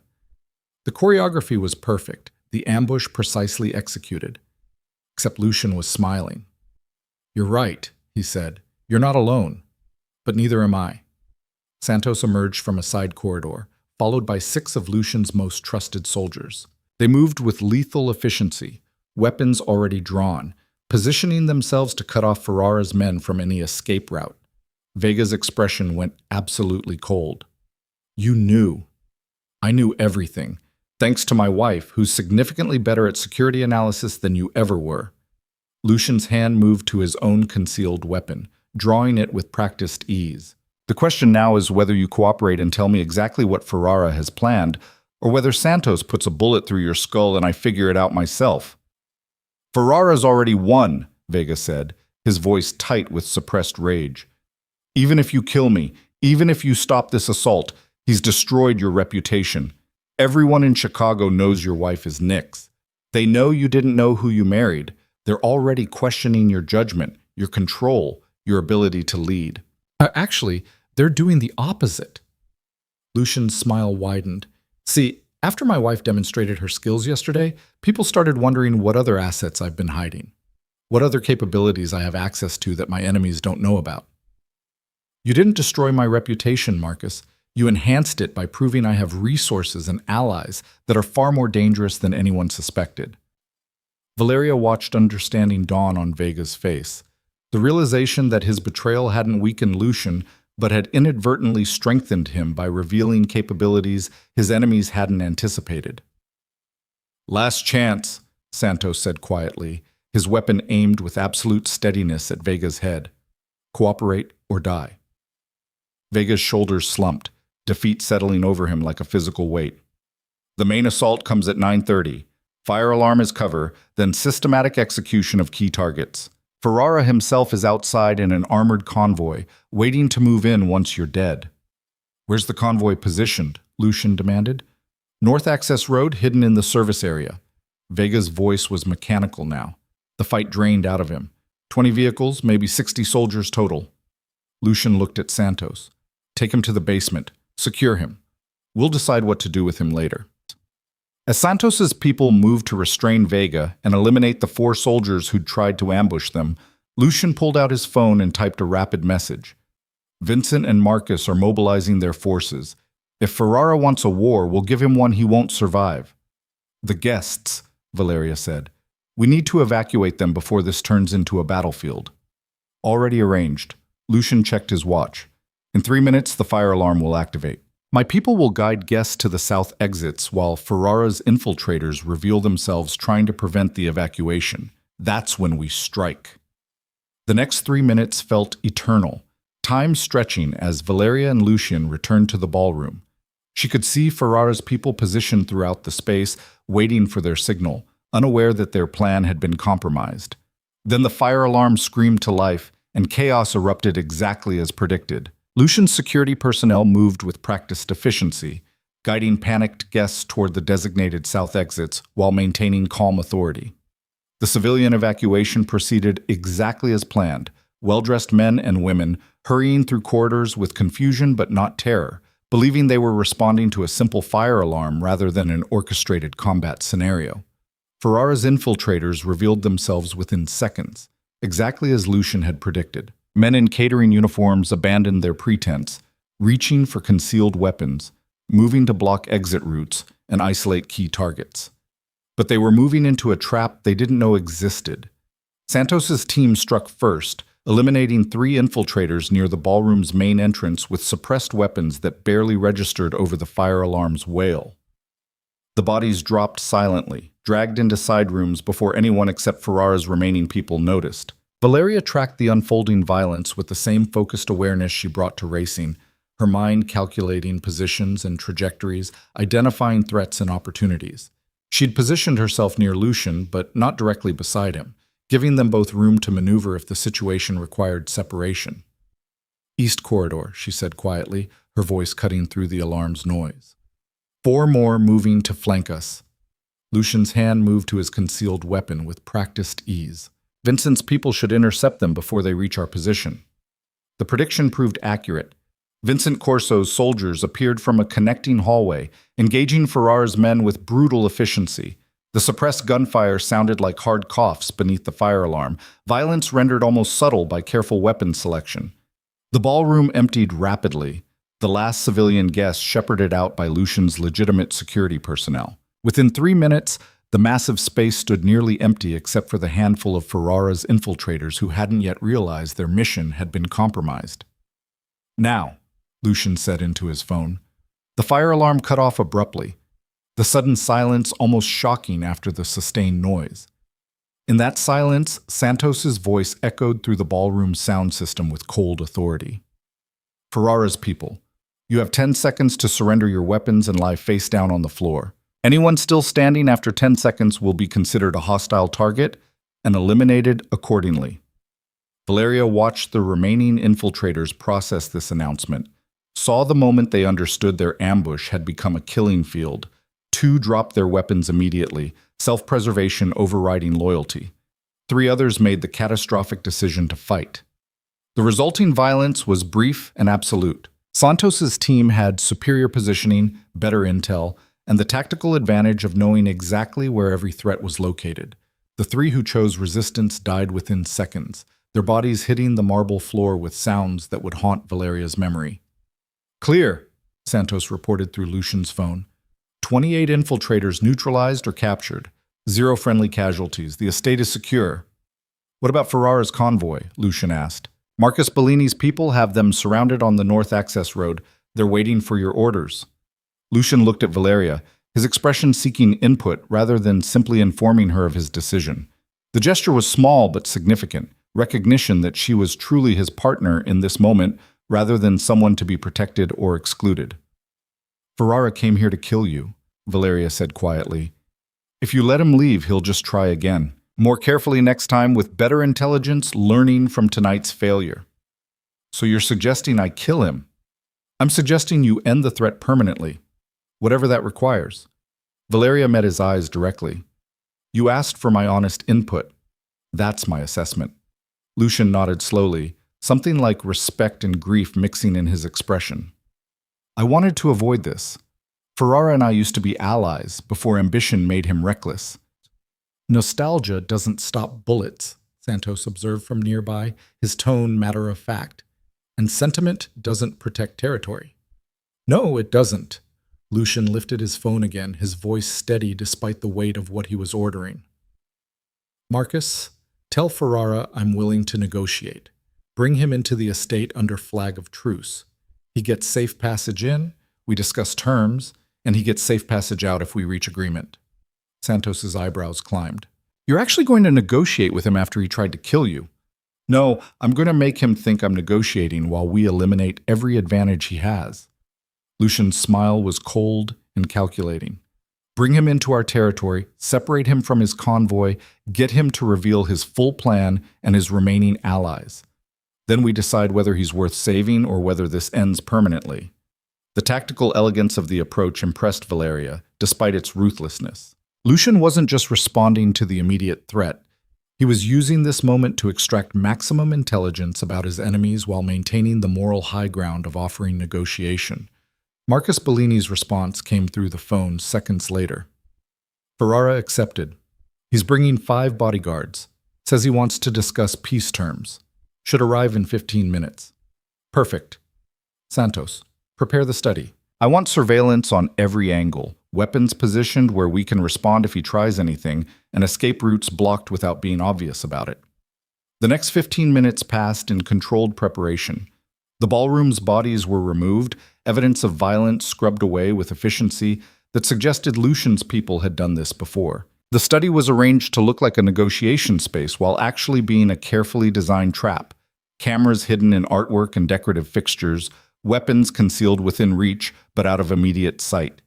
Valeria changed out of her formal gown into more practical clothing, dark pants, fitted jacket, boots that would allow her to run or fight if necessary. When she returned to the study, Lucian looked her over with approval. You're not hiding in the background anymore, he observed. No. If we're partners, that means I stand beside you during the dangerous moments, not just the successful ones. I could order you to stay somewhere safe.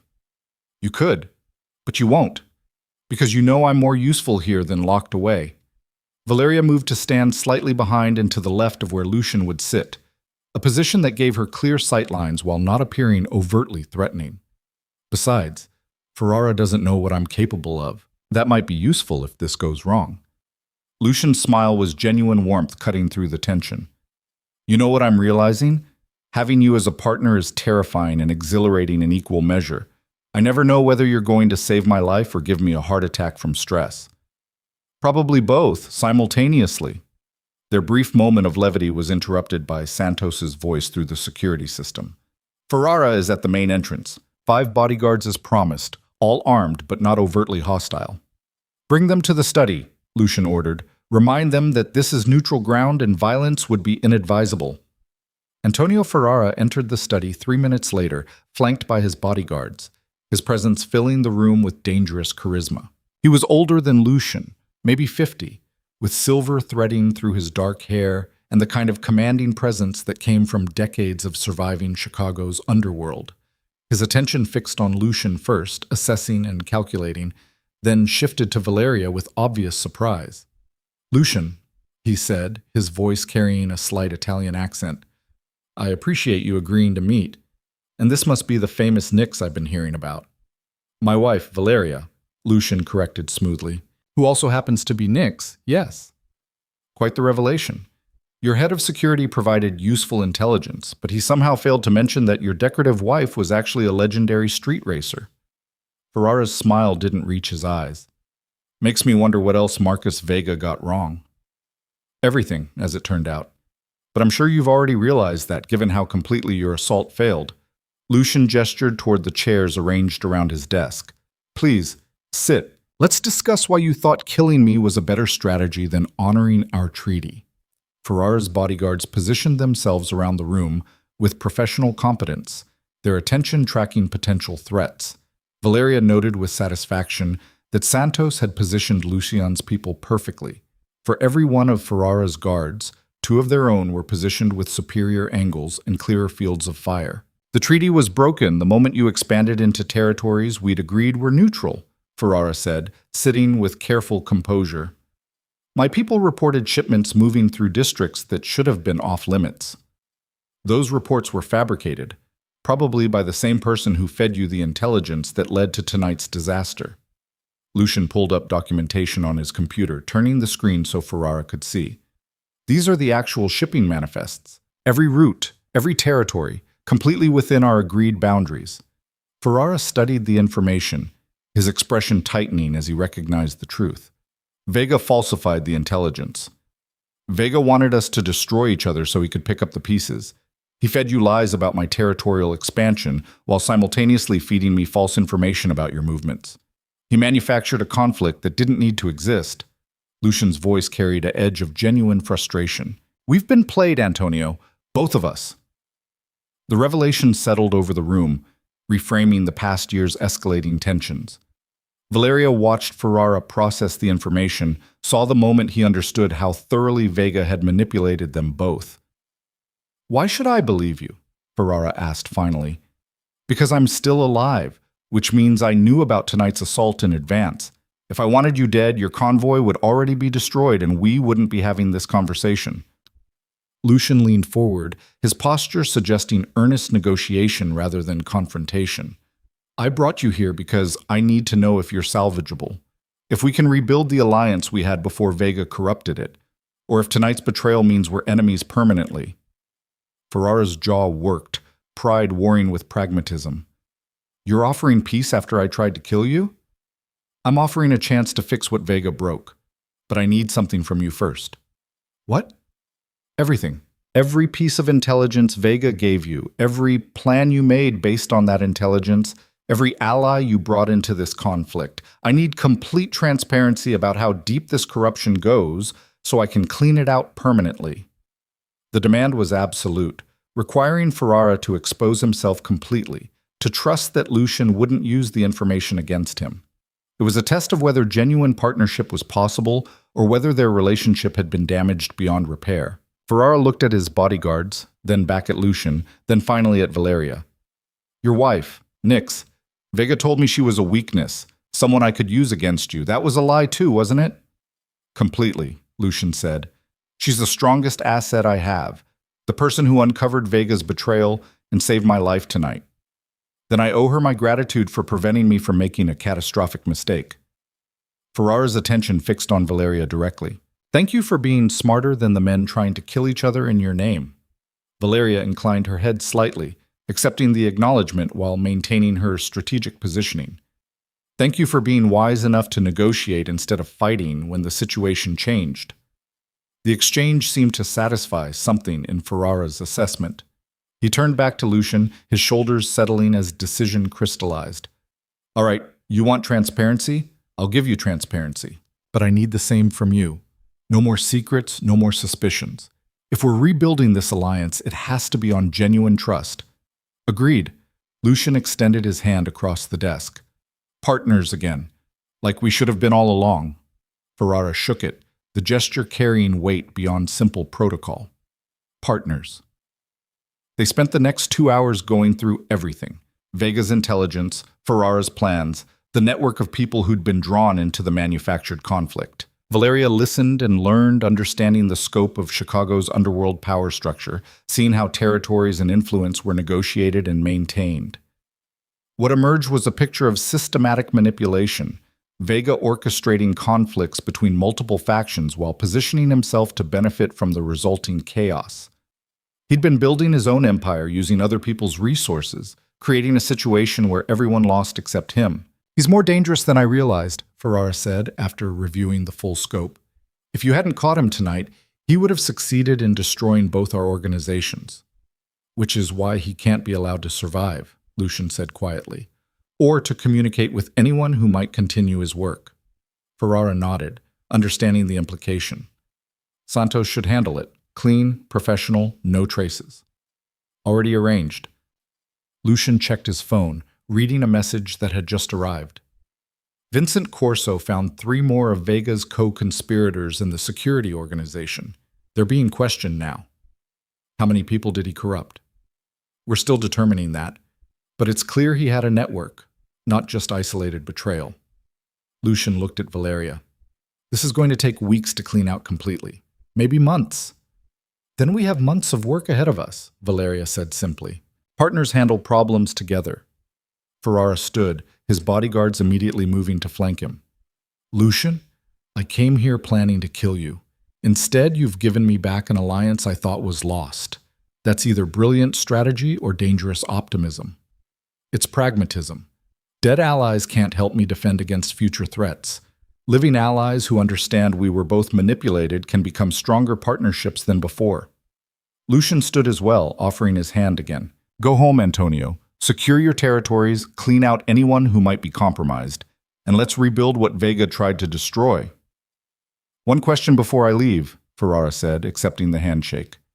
Your wife, Nyx, is she available for contract work? Lucian's expression went absolutely cold. No. I'm not trying to steal her. I'm asking if she'd be willing to help secure my supply lines. Professional consultation, generous compensation, completely above board. Ferrara looked at Valeria directly.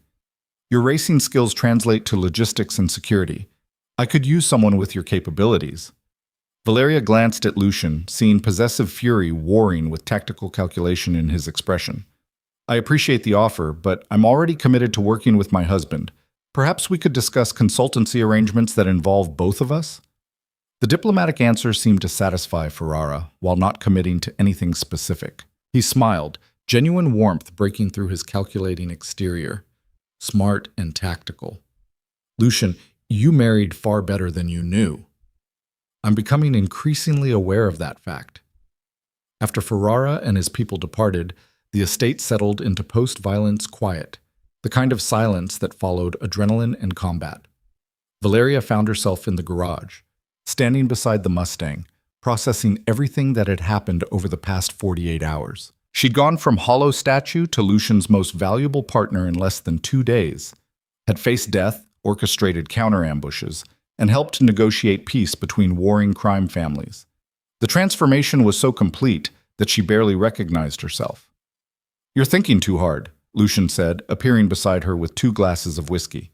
I can hear your brain working from across the house. I'm thinking about what happens now, after tonight, after Ferrara, after everything changes.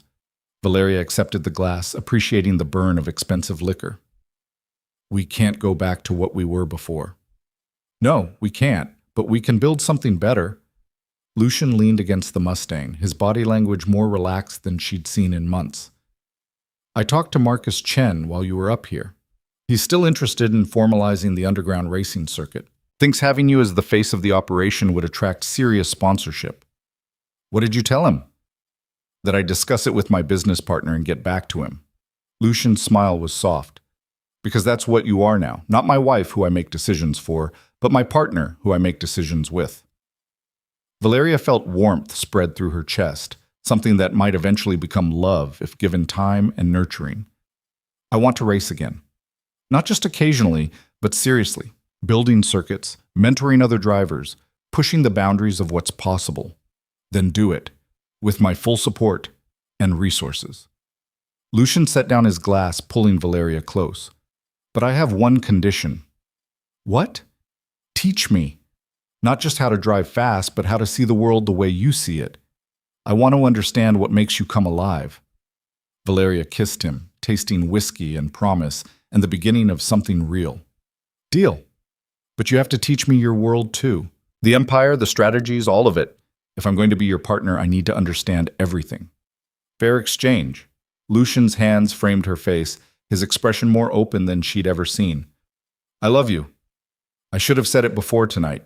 Should have realized it when you stole my car and proved you were everything I didn't know I needed. But I'm saying it now. I love you, Valeria DeLuca. Nyx, whoever you are and whoever you're becoming. The word settled over her, warm and terrifying and absolutely right. I love you too, even though you called me a statue and got bored with the person you demanded I become. I'll spend the rest of our marriage making up for that stupidity. Good, because I'm keeping a list, and it's getting quite long. They laughed together, the sound echoing through their garage, and Valeria felt something fundamental shift inside her. She'd started this journey as someone hiding her true self, suppressing her capabilities to fit into a role that felt increasingly suffocating. Now she stood beside her husband as a full partner, recognized and valued for exactly who she was. The next 3 weeks were intense reconstruction, systematically identifying and eliminating Vega's network of corruption. Santos handled the former head of security personally, and Lucian never asked for details about what that handling involved. Some questions were better left unasked. Valeria threw herself into the security overhaul, redesigning protocols and implementing systems that would prevent future infiltration. Her technical skills, combined with her understanding of how to bypass security measures, made her uniquely qualified to create defenses that actually worked, rather than just appearing secure. She also began working with Marcus Chen on the underground racing circuit's legitimization, designing tracks that challenged drivers while maintaining safety margins, recruiting talent, and establishing the kind of professional operation that could attract mainstream sponsorship without losing its edge. Lucian watched her flourish, seeing the woman he'd married transform from suppressed potential into realized power. She was magnificent in her element, confident, strategic, absolutely ruthless when the situation demanded it. 6 months after the charity gala that had nearly been his funeral, Lucian stood in the study that had hosted his negotiation with Ferrara, reviewing financial reports that showed his empire running more efficiently than ever before. Valeria's contributions to logistics, security, and strategic planning had proven invaluable, her racing instincts translating surprisingly well to business operations. "Are you coming?" Valeria appeared in the doorway, dressed in fitted racing gear that hugged her curves, her hair pulled back in a practical ponytail. "The private track is ready. You promised you'd let me teach you to actually drive that Mustang." Lucian saved his work and stood, appreciating the sight of his wife in her natural element. "I'm still not convinced I can match your skill level." "You can't, but you can get better than the careful, controlled driving you've been doing." Valeria's smile was pure mischief. "Come on, let me show you what that car can really do." The private racetrack had been Lucian's wedding gift to Valeria, built on estate grounds with professional-grade surface and safety features. It was where she tested new vehicles, trained promising drivers, and occasionally just drove for the pure joy of speed and precision. Lucian slid into the Mustang's driver's seat while Valeria settled into the passenger side, her presence both comforting and intimidating. He'd watched her drive this car with supernatural skill. Now he had to demonstrate his own capabilities without embarrassing himself. "Start with the basics," Valeria said, her voice shifting into instructor mode. "Feel the car's weight distribution. Understand how it wants to move before you force it to do anything." He followed her guidance, taking the first lap slowly, getting comfortable with the track layout and the Mustang's responses. Valeria offered corrections and encouragement in equal measure, her teaching patient but demanding. "Faster through that corner," she said. "You're braking too early, giving up momentum you don't need to sacrifice. Trust the tires, trust the physics." Lucian pushed harder on the second lap, feeling the car respond with eager power. The Mustang was a revelation when driven properly, raw and violent, but also surprisingly precise, the classic engineering proving its worth against modern expectations. "Better," Valeria said.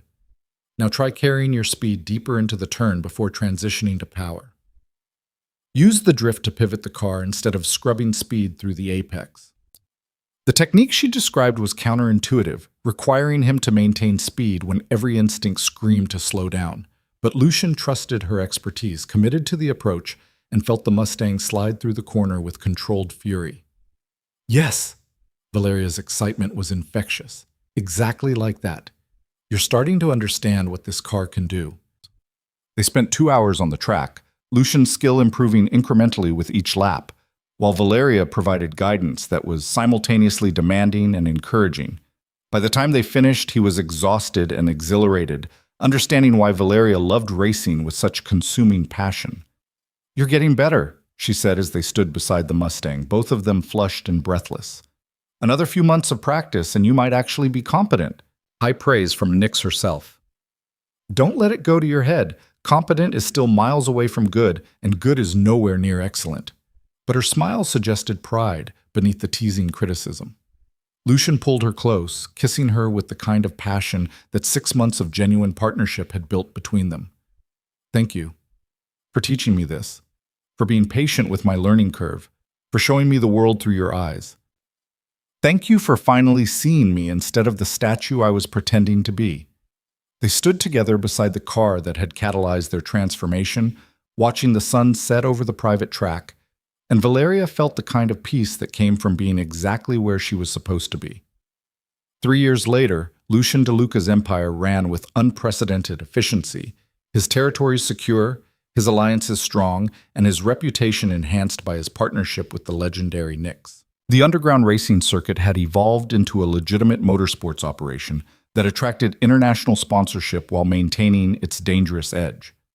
Valeria stood in the operations center she'd designed, monitoring security feeds and logistics networks with the same focused intensity she brought to racing. She was head of logistics now, controlling the empire's supply chains, transportation networks, and security protocols. Her technical expertise combined with her strategic instincts made her invaluable, and Lucian's enemies had learned to fear her almost as much as they feared him. The private racetrack hummed with activity most evenings, Valeria testing new vehicles or training promising drivers. The Mustang still held pride of place in the garage, but it was no longer a museum piece. It was driven regularly, pushed hard, used exactly as it was meant to be used. Lucian appeared in his operations center, his presence still commanding but now carrying the ease of someone who trusted his partner completely. Ready to go home? In a minute. I'm tracking a shipment that's running behind schedule. Valeria's fingers flew across keyboards, rerouting resources and adjusting timelines with practiced efficiency. There. That should get it back on track. You're terrifying when you work, Lucian observed with obvious appreciation. Absolutely terrifying and completely magnificent. Good. That's exactly the impression I'm aiming for. Valeria saved her work and stood, stretching muscles that had been still for too long. Did you finish the negotiation with Chen? He's agreed to expand the circuit into 2 additional cities, wants you to design both tracks and recruit the head drivers. Lucian pulled her close, his arms warm and familiar around her waist. Apparently your reputation has spread far enough that people are willing to invest significant money just to be associated with anything Nyx touches. Our reputation, Valeria corrected. I couldn't do any of this without your resources and support. We couldn't do it without each other. Lucian's kiss was soft and familiar, carrying 3 years of partnership and growing love. Come home.